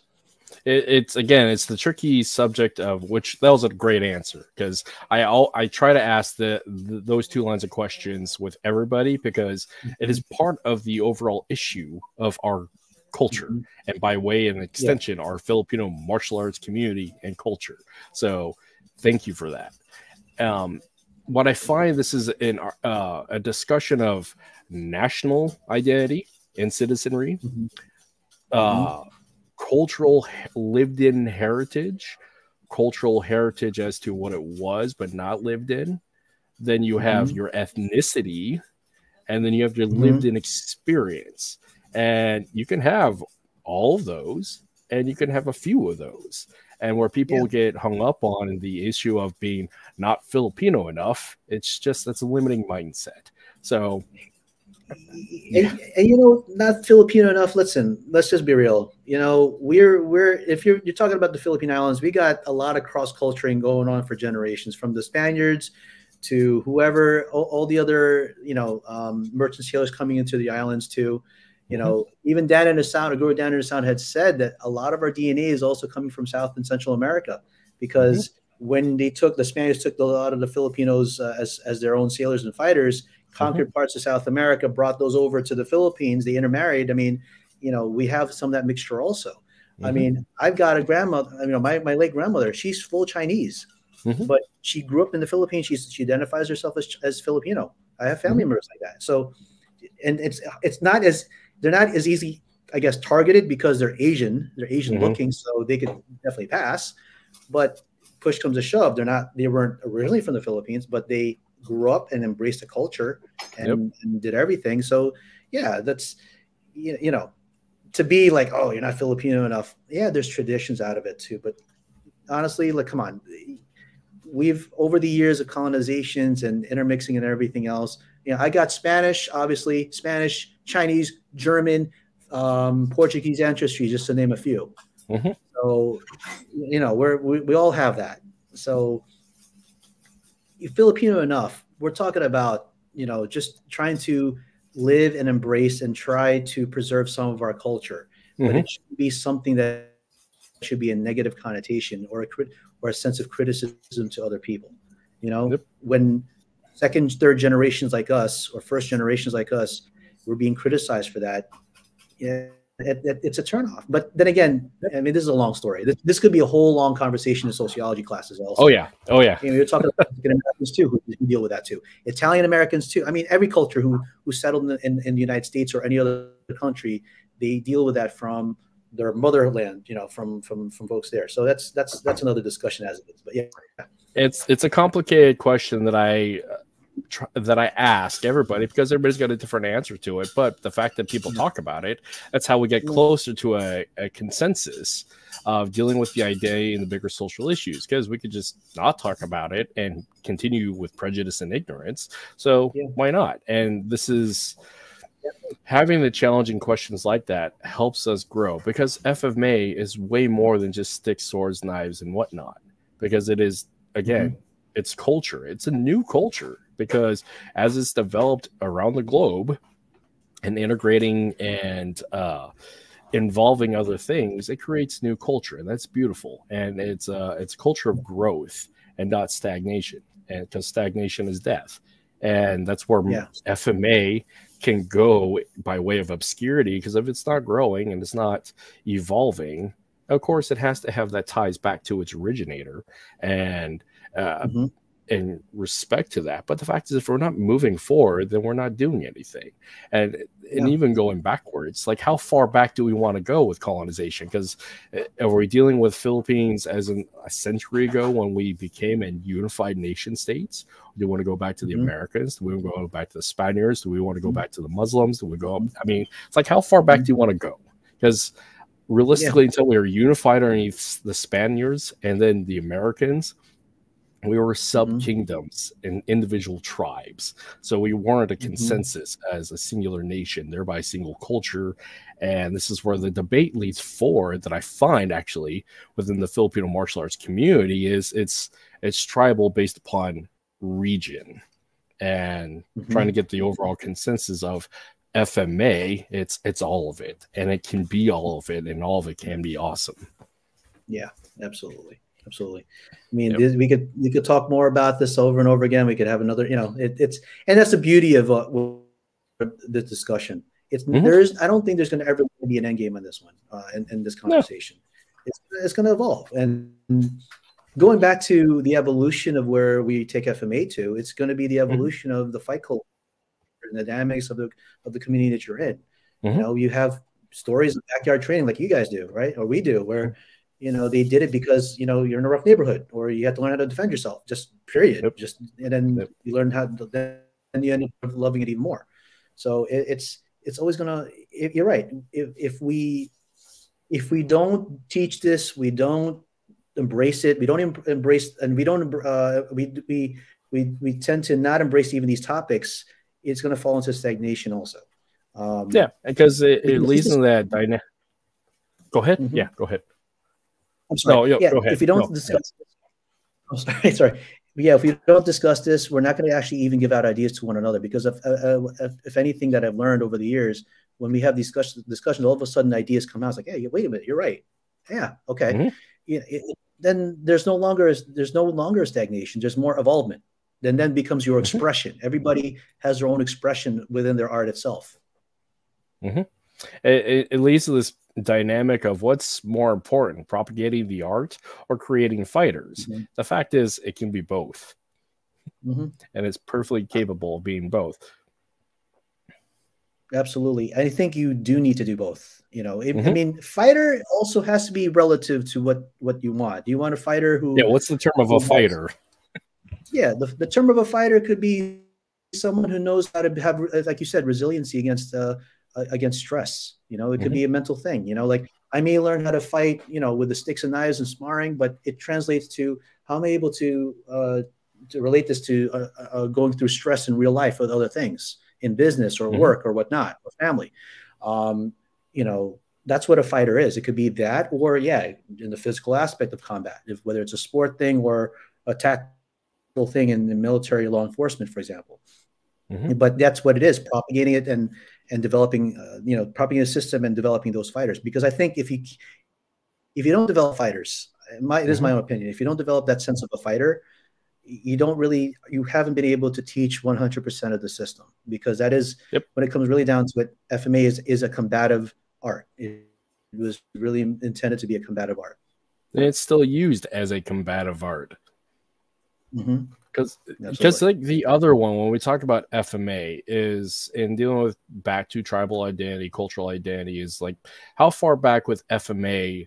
I mean, what is proto FMA? Because one could argue FMA is developed after Spanish colonization, or codified in certain lineages after Spanish colonization, and later into World War II, and then fully still being modernized now. Because when we're talking about tribal warfare systems, I mean, it's very different than the dueling aspect that we consistently see in the wide variety of FMA out there, whether it's single stick, double stick, sword, knife, whatever. It's what we see in the expression of FMA is a dueling aspect rather than warfare, which is teams, small unit tactics, spears and shields. Because when people talk about the mother art, it's like, is there really a mother art, or are we just trying to attach a cultural identity to a thing?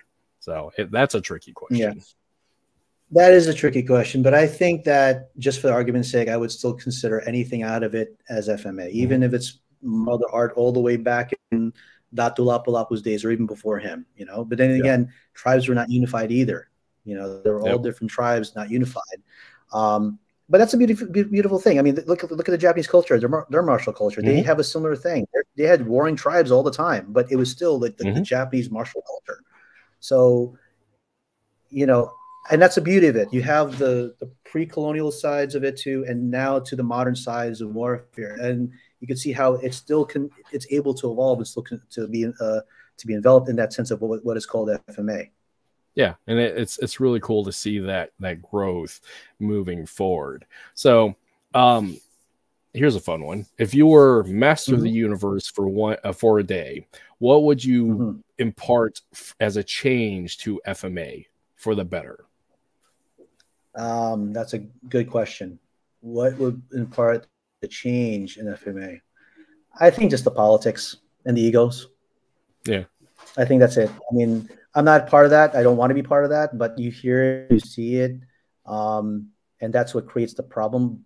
However, that being said, in history, when egos and politics come about and organizations split, they develop their own style and their own expression. So there's kind of like, in a way, that's also good too.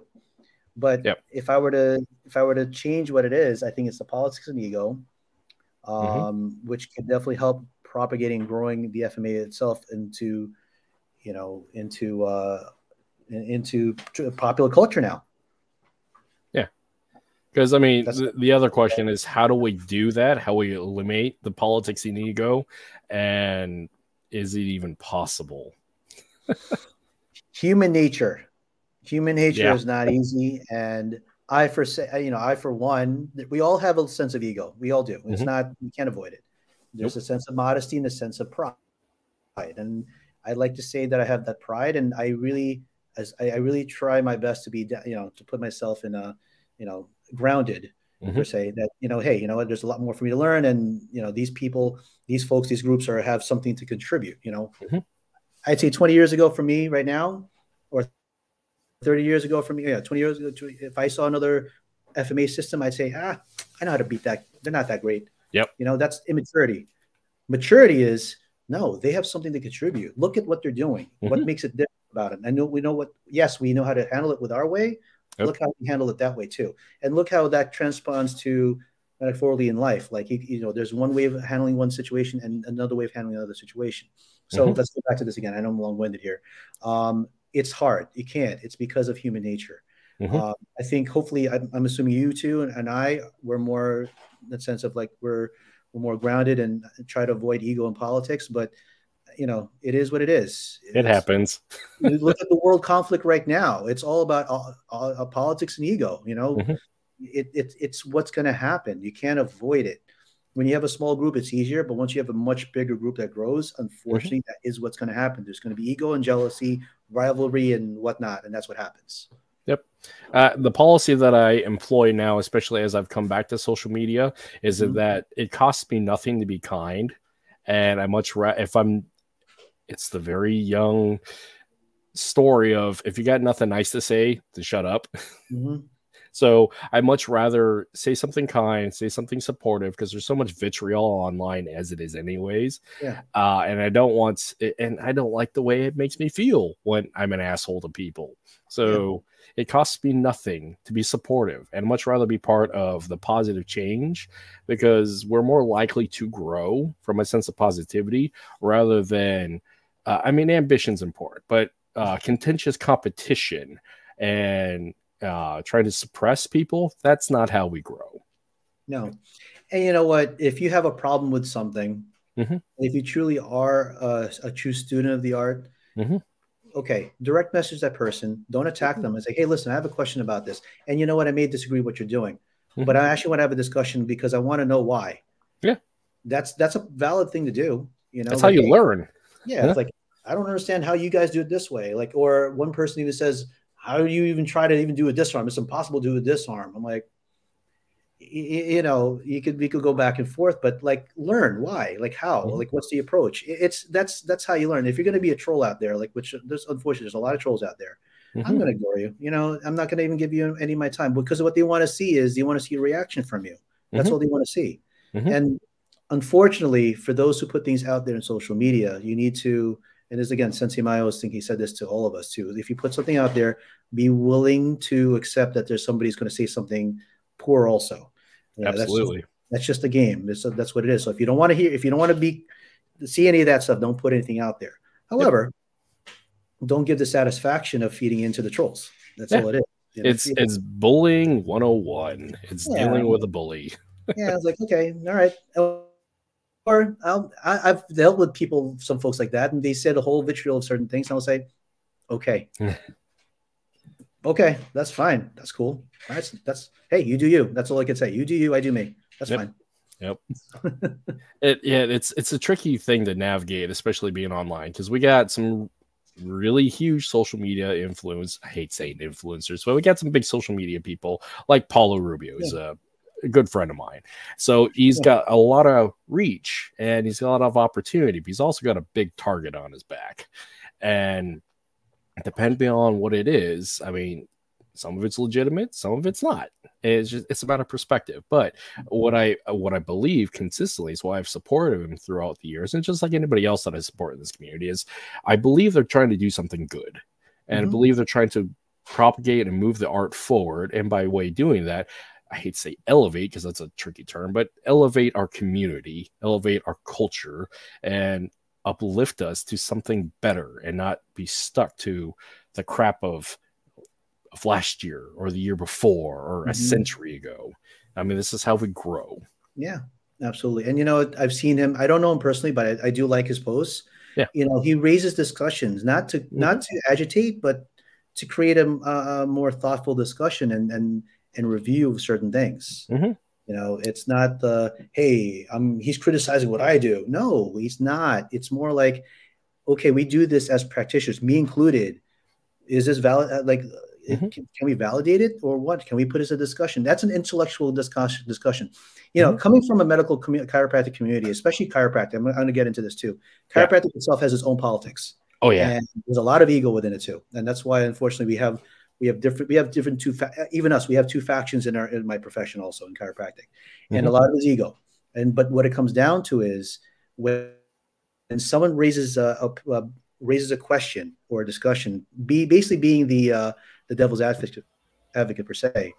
You know, for those who don't want to accept it, that insecurity, that's where it's died down. But for those who who embrace it, like, you know what, you have a good point. How can we approach this? That's how it should be done. Mm-hmm. You know, someone is posting something to not to rile people up, but to raise an important discussion question of how and why it's good. This is good or this is not good. And, Yeah. you know, maybe traditionally it was good at that time, 50 years ago. How can we now still retain that traditional sense of it, but that drill per se, but now how can we evolve it to something that's more that fits into now society now that relates to Mm-hmm. us, Well, it's the right? So scientific method. yeah, What it basically is the scientific method where a question leads to a conversation, which leads to exploration, and then we compare notes and facts thereafter, and then the cycle continues. yeah. So And there discourse is is no right, important.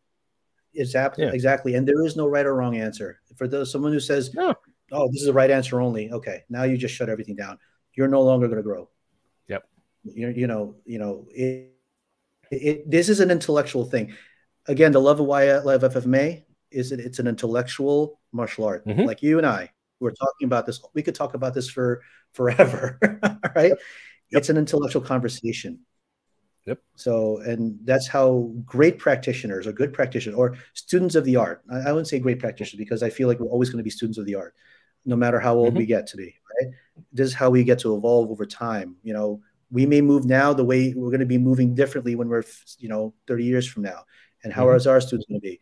And another great thing that I've gotten from my JKD instructors, Sifu Chris Kent, for example, he has said that as a teacher, I have my own biases. That's Mm-hmm. going to be there. However, I need to show you everything that I've got, but not give you my biases. It's up to you as a practitioner to Mm-hmm. take what you can get and use it for yourself as an expression. But you be a good teacher, you need to give everything out what's out there. It's up to your students to take it in and decide how to make use of it. Yeah, it's the issue.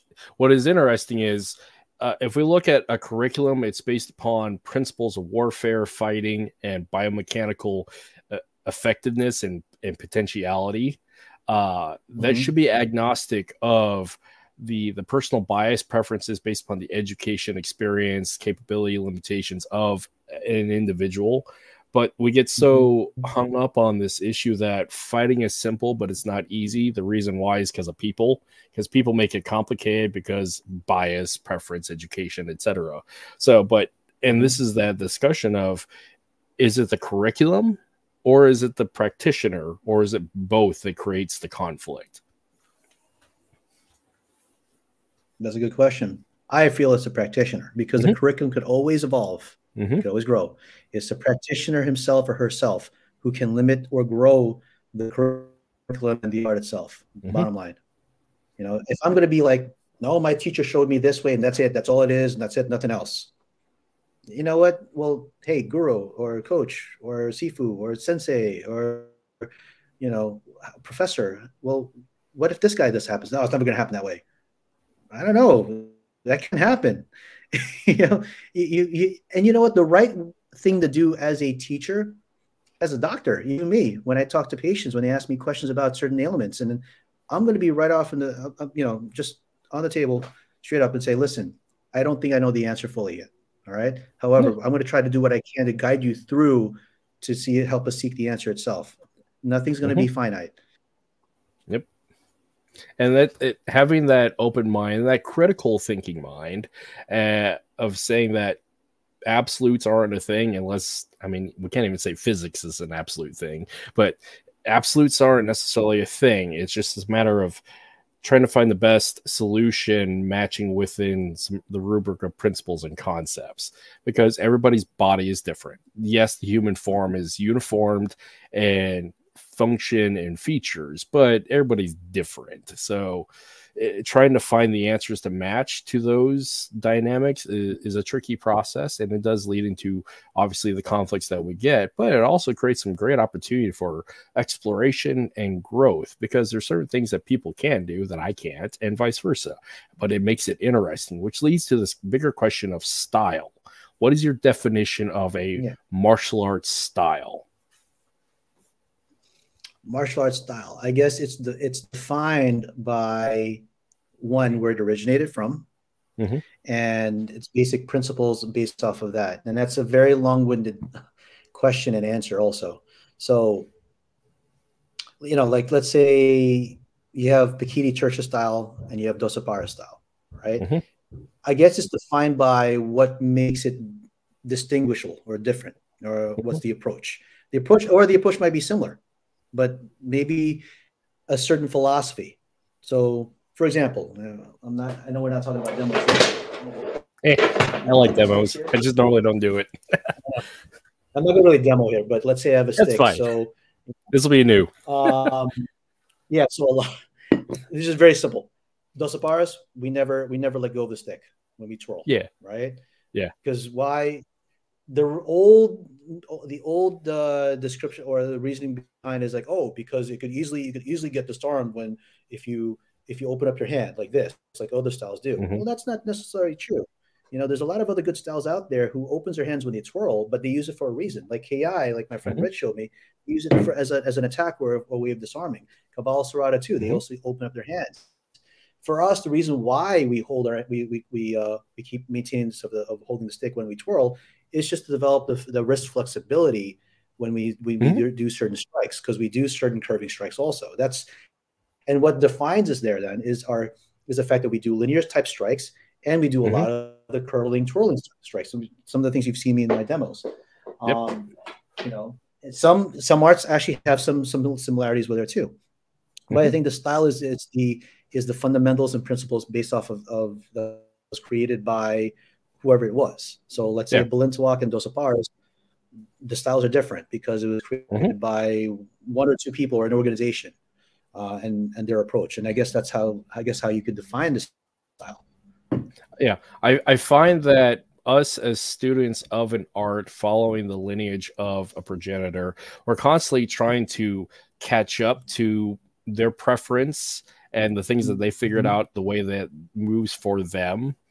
And but often the practitioners, the students thereafter, run into the absolutes of this is what my grandmaster did, but you're not your grandmaster. And is it your grandmaster as you met him as an old man versus him in his 20s versus him as a child and those understandings and experience? And better yet, from you, at what point did you come in, your athleticism, your education, etc., and also the physical capability or deficiency because of age, weight, composition, physical capability, all those things. Because people can do certain things. Like I can't jump because I'm 5'6" and like 240 pounds of just a bunch of brownness. I'm not gonna jump, but I can lift some crazy stuff. So the preferences, and also being 5'6", when I was working with my fighters, everybody is a foot taller to 2 feet taller than me. So trying to make sure that they don't move necessarily based upon my height and actually work within the features of their composition, and making sure that they know that they need to fight for what's potentially advantageous for them, not necessarily me, and limit them based upon me. It's like having that intelligence and education and learning is important, because you get a lot of these students that are constantly trying to chase their grandmaster's capability and preferences, when the fact is it's the curriculum that they should be chasing and the end states, and not try to exactly emulate or be a carbon copy or clone of their grandmaster, because their grandmaster isn't uniformed either ways, because again, 60 versus 20. You know, actually, you brought up a good point. I think a style is created by a master, right? Based on maybe some of his physical limitations and strengths, right? And I think that's just a blueprint of the style. I'll give you one example. This is more of the chiropractic portion, right? So one of the techniques I do for adjusting patients is the Gonstead technique, right? Long story short, he has rheumatoid arthritis. His hands are no longer normal, but they're more shaped like this. So when he developed his way of adjusting the neck, he learned it. He did this way, that type of that thrust. Now his students picked it up and did this way, because biomechanically it's you're learning how to do it this way. Now, granted, that's the style, that is the technique. Now that you understand those basic principles, it doesn't mean that you have to be a carbon copy of what he does. You have to have it is up to you now to express it differently. So, you know, the way you are, The way you teach your students now, that's your style. You teach them that basic blueprint, but it doesn't mean that they're only bound to that only. They can take in other things and put things together and express themselves. Grandmaster Val, for example, of Doce Pares, or formerly Doce Pares, he created his own style called, the evolution of Amura fighting concepts. And it's based off of Doce Pares, but then it's his own expression already too. So what defines a style is really, I guess, what comes from the blueprint of the organization or that one person. That's the style itself, but it can't be defined as that alone. It can evolve. I don't know if that sounds long-winded. No, that's great. That's a great answer. It's the analogy that I use called the grandma's ham pan, because grandma cuts off the ends of the ham and does that.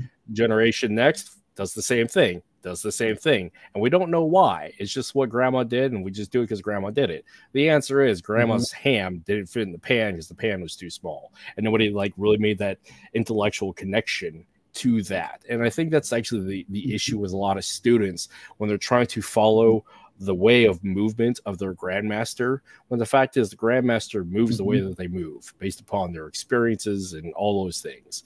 So it's a curious thing as a student and as an instructor to make sure that we're mindful of saying, I move this way because I move this way. But the curriculum says to do this because they're based upon principles and concepts. But your personal expression is your own. Because it leads to another question of people inventing styles or inventing systems, because that is a tricky area to navigate within our own community.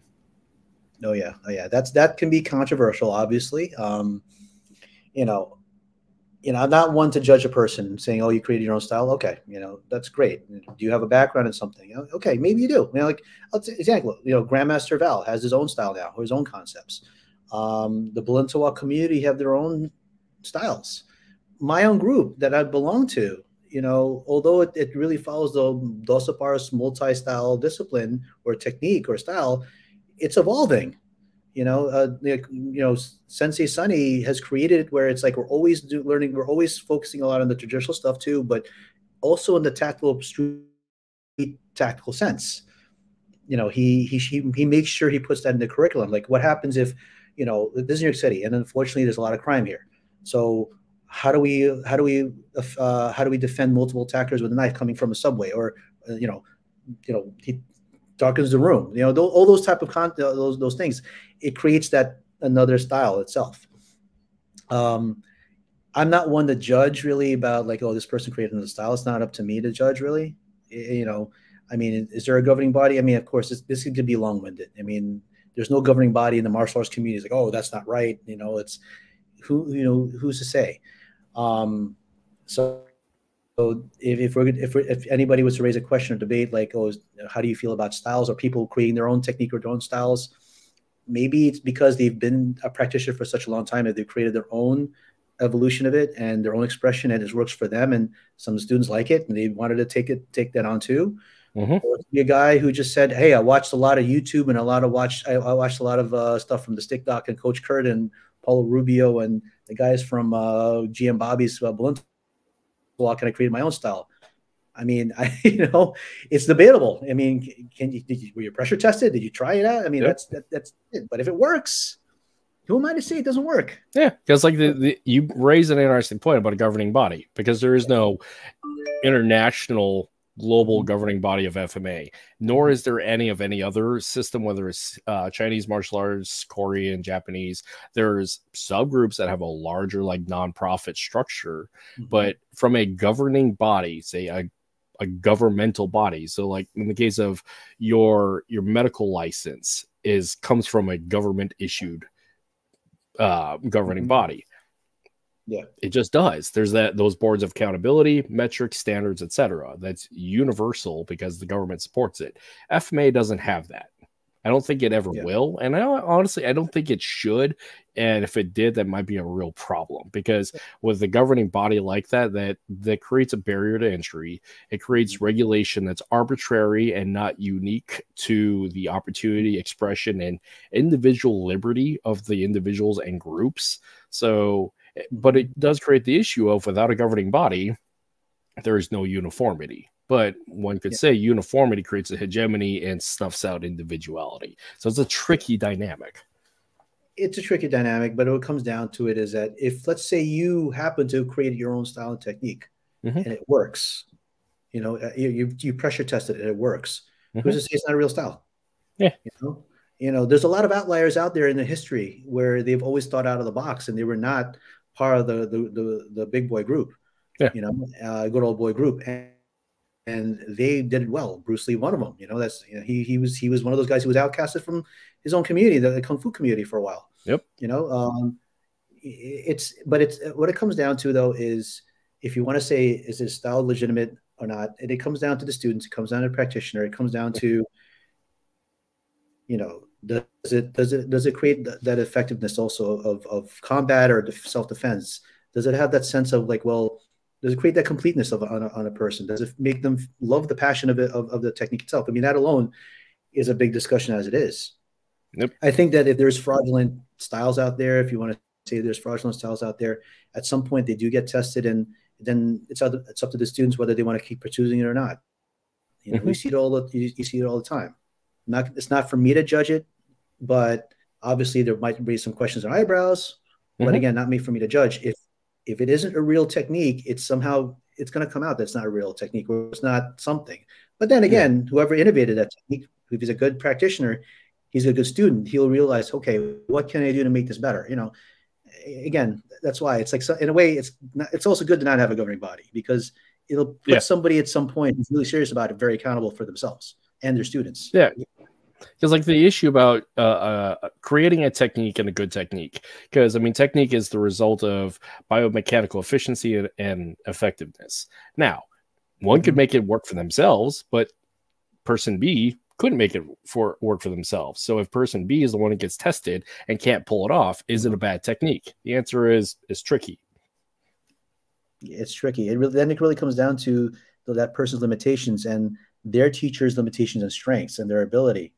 You know, and then it comes down to, it's like, well, if the teacher wants the students to emulate them as best he can, a lot of it's also going to be part of the conditioning process. They have to be able to these abilities, you know, if it's an acrobatic ability, for example, or even, let's say, wrestling to jiu-jitsu, the grappling arts, you have to be comfortable in going to the ground.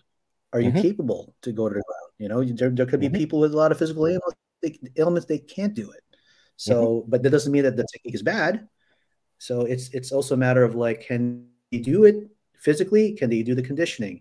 Is the mental approach to it also? That's an important thing that people forget about. Is a psychological and mental approach too, because that's a dangerous thing. When I was interviewed by Sensei a long time ago, this was post 9/11. The terrorist attackers who invaded, they were taught in FMA.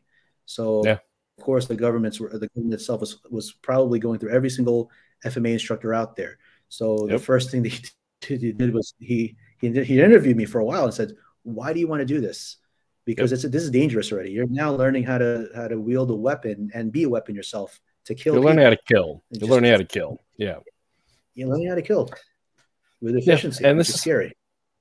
Yeah, and this is where like the issue about social media and presentation, because there's always this like they go back and forth. People, you got the dance of death stabbing the dummy videos that honestly look really great, but there's the tricky circumstance of you just demonstrate how efficient and effective you are, and now that can be used against you if it were to as an issue of character and criminality, if something were to be, because that right there is a loaded topic of like, should you post this stuff or should you not post this stuff? And I think what it is about presentation and context, because if you have a professional presentation, that might help. Obviously, if you're wearing the scary criminal hoodie and looking like you're a criminal, that might also be an issue. But it's content curation of what you put out there is such a tricky thing with what we do. Yeah, this is now where we're entering that age now where, you know, I hate to say this, and it probably will happen, you know, but what if somebody decided, who actually did study from, let's say, a person they saw from online and decided to take classes like that, and you see this type of content, and then this person does something bad. Now, the instructor who's been posting stuff online is held accountable.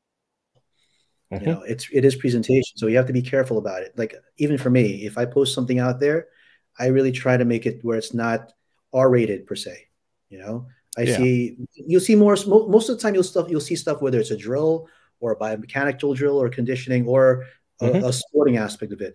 Obviously, that's only a small percentage of the art itself that's being shown, because if it's going to, if anything, it's meant to help people, show people the flashy stuff and the nice stuff about it. Should you want to do it, you can go to us, you can go to somebody else too. You know, they have, and then take it from there. So this is where we do have to be careful about what we put in social media, as it's our responsibility. I think so. Yeah.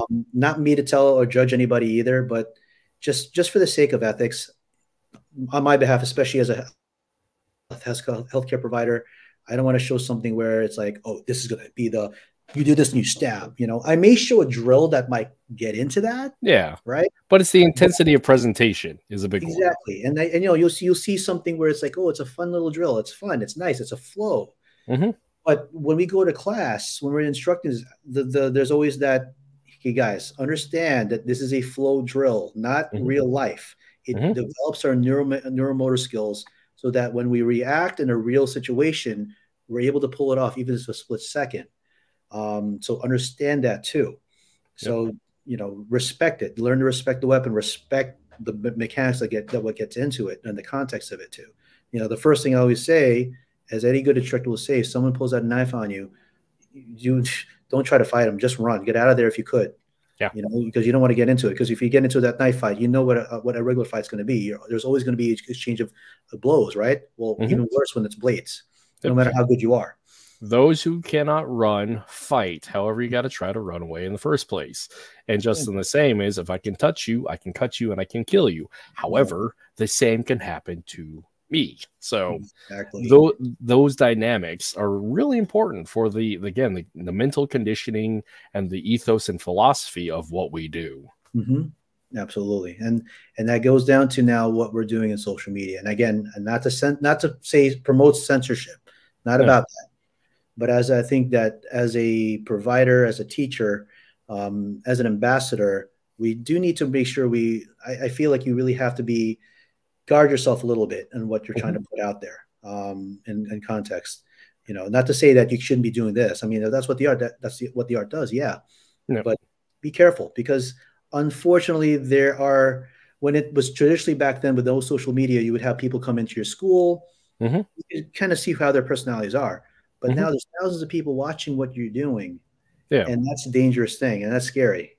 Yeah. So be careful. Yeah. That's because they get to watch, but they don't actually get to learn hands-on with you in person. And this is where I use humor as my medium. I like the chickens. I use humor as a way to bridge the super scary stuff, because it allows me to talk about uncomfortable things without the super intense thing. That's just my thing. I've gotten a lot of criticism over it, but it's the way I talk about stuff.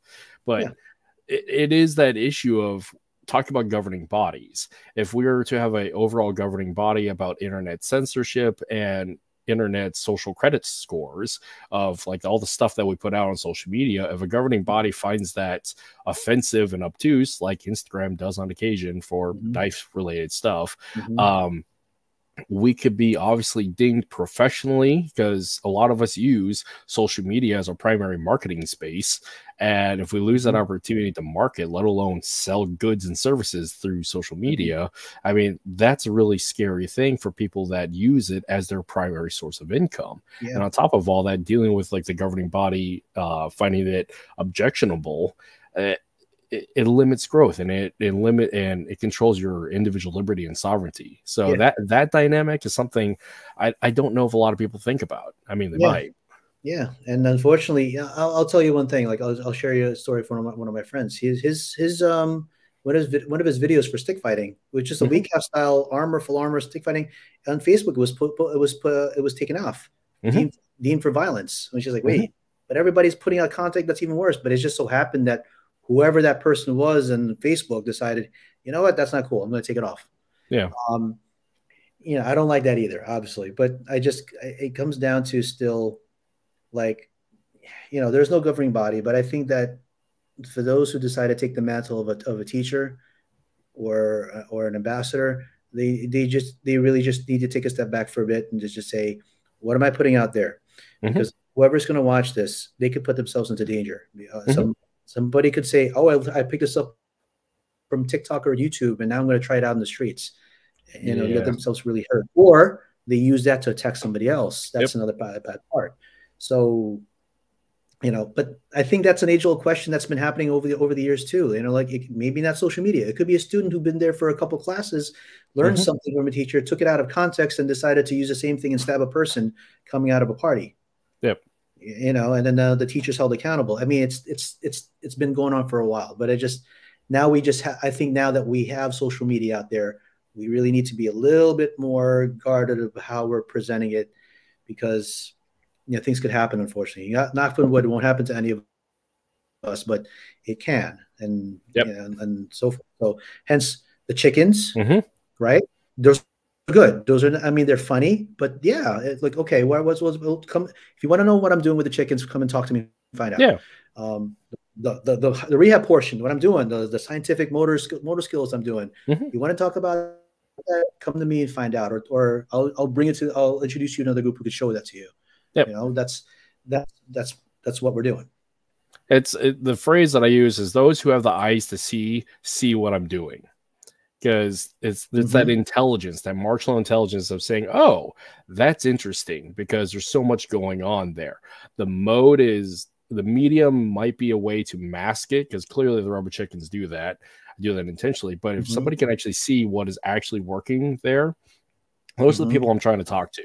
Because people self-select themselves to remove from content when they see it as silly, and that there's some good and bad about that. But ultimately, if you can move well and you can communicate well, then that's really what's important. Because in lieu of a governing body and a sense of metrics to test all this stuff, because unfortunately, we don't really have a way to test the metrics of full contact stick fighting in polite society, let alone the knife work, because if we're good at it, consistently testing it, something either incredibly wrong has happened or something incredibly right. It just depends upon your philosophy there.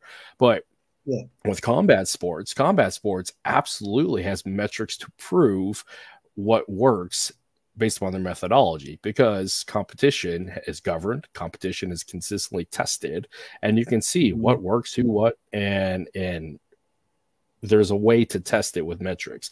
FMA, without sparring, without competition, it's really hard to do so, to actually prove what works, so to speak. Because again, back to the knife wielding machete stuff, like we can't really test that if it works, but what you can test is the concepts involving it under pressure with sparring. And this, again, circling back all the way through, is sparring is so important for what we do.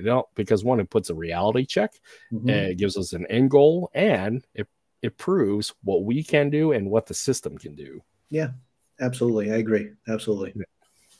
Yeah. Oh, yeah. And also with the competition portion, I mean, you know, I was having a conversation with the tournament director a couple of weeks ago about the competition too, and you know, there was a little bit of a controversy with my disarm with an opponent, because now with the WCAF's ruling, a disarm has to be instantaneous, meaning that there is no like I'm trapping it and I'm going to just hit it, right? It has to be an instantaneous flow, which is nearly impossible for a beginner to an intermediate practitioner. But for a high-level practitioner, it can be done. Yeah. So when I was talking to him about this, I said to him, you know, honestly, that creates a better evolution of the sport aspect, and also into the art itself. Because now, what we have to do as fighters for a competition is now modify our disarming techniques to a point where it's got to be quick. And how do we time it? How do we move? How do we get our opponent to a certain angle and do it? That's where it becomes fun.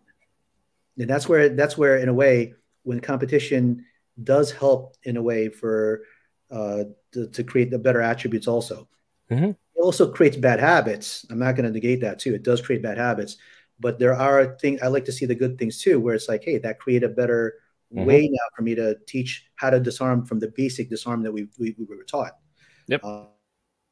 I was teaching students last week how to disarm somebody fast, but I said it still comes back to the basic disarming methods we were doing from the very, very beginning.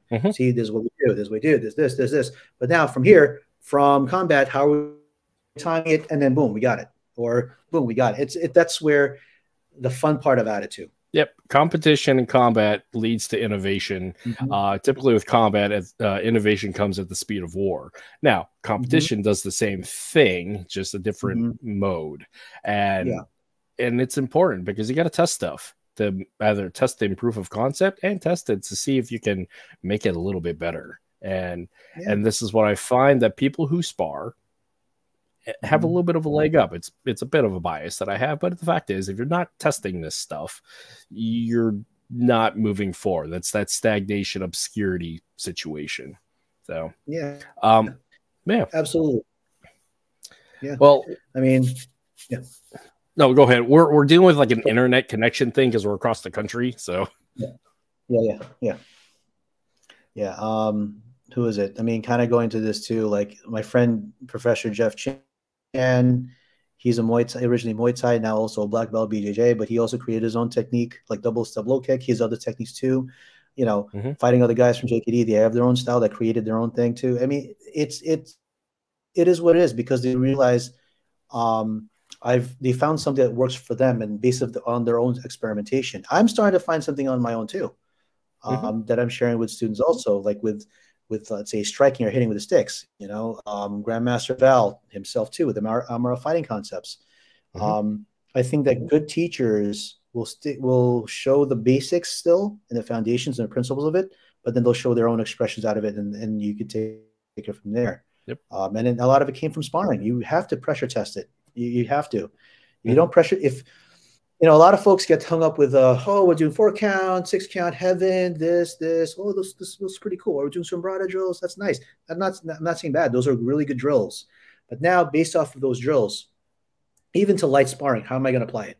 How am I going to move? You know, we have to create that experimentation for ourselves. This may work for somebody, but this will not work for me. I got to find another way to do this. Yeah. And that's that thing about individual development and experimentation. And again, more of an impetus to train, more of an impetus to spar and keep doing the thing that we love. Oh, man. So, Chris, it's been a couple of hours. Wow. Yeah, time flies. This is one of the things I love about these podcasts is I get to have a great conversation with a cool and interesting person. But with that, do you have anything in particular you want to put out? Because one of the challenges that I had actually from a sparring episode a couple episodes ago is if somebody has a annual sparring event they would like to share, or a seminar, more than happy to share it, because I want to build a comprehensive list, because having comprehensive list means that we as practitioners can network and build connections, and also spar more, do stuff. So if you have something. Well, I'm not hosting it, but there is the East Coast Regionals, our national competition, to get into the WECAF team for Team USA. So for those of you who are unfamiliar with what WECAF is, that means World Eskrima-Kali Arnis Federation. So that's one of the oldest groups out there. So that's when you saw me and everybody else wearing the helmet and all the padded armor. There is an East Coast Regional coming up in Baltimore, Maryland, April 13th. I could definitely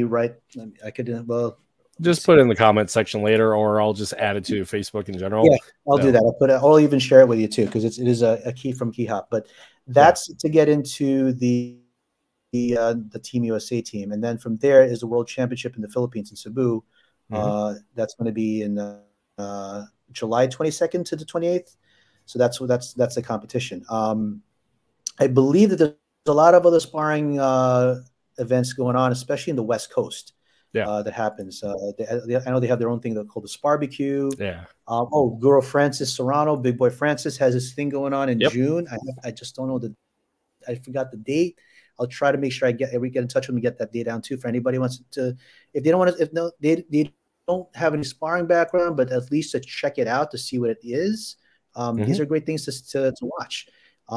It helps propagate the art of FMA, but also the competition and sport aspect of it too. For those who are really into more of the athletics. Yeah. Yeah, those are the ones that I have right as of now. The Alpha Doce group itself does not have any seminars or workshops as of now that's on the date. As for me, as a teacher, as a doctor, obviously I treat a lot of folks for any type of there's Sensei's patient right there. Yeah, so he doesn't have anything as of yet going on. But for me, as a doctor, I am. If anybody wants to chat with me about any type of sports injuries or just neuromuscular, muscle injuries or anything else, I'm in Manhattan in Herald Square in New York City. Nice. So I'm able to address that too. All right. Don't mean to plug that in, but yeah. No, if anybody has away. A question in general, like if anybody even has a question, some people just shoot me a direct message and say, "Hey doc, I have something going on with my arm because I'm hitting the stars all the time." All right, listen, if you need me to refer you to, I will, but here, try this or whatever. I show them I direct them to an old video that I had, or I'll write a description, see what it is. And if it works, awesome, that's great. But if it doesn't, okay, you need to see a professional healthcare professional, right? So you see me or somebody else I can refer you to. My point is right now is that if you guys need help, and I know what the energies are, I have a better understanding. I can at least direct you to where you could go to get help, to get it done. Okay. That's awesome. And from my own end, I'm very grateful for the community putting up with my antics and willing to come on here. And as a sense of my gratitude, I'm more than willing to help spread what the community does, because it takes all of us to make this work. So thank you for what you do and the gift of your time and willingness to share your journey and process. Thank you. And you know what? I'll be honest with you. Any antics, those type of antics are really good antics, because it gets people interested and curious. What are you doing? It's funny, but honestly, we're in a day, age of time of TikTok and everything, where we're scrolling through things. All of a sudden, hey, what's this? That looks familiar. And why is he using chickens? And then that goes on, right? So we need that. We absolutely need that. We need conversations like this. We need to connect with other people, because we all share this, and that's the beauty of FMA, right? Yeah. So it really is, and I think that's a great place to end our conversation today. So again, thank you for the gift of your time and insight. So like I said, I will add stuff into the post show about with all your events and everything. Of course, this will go up on Spotify and YouTube here in about a week, so that'll help. But yeah, I'm going to drop you down and hang out in the lobby, and I'll do my outro. So sweet. Awesome. All right. Thank you. Thanks, Coach. Yeah. Well, everybody, that was a great conversation, as actually all of these are, and I really love doing these. So I'm grateful everybody else hanging out with me. I don't have anything really to put out ad nauseum. I have a couple of interviews coming up, but I don't have flyers. But yeah, in the meantime, everybody have a great day and keep training, keep sparring, and thanks for hanging out with me as you did. Later.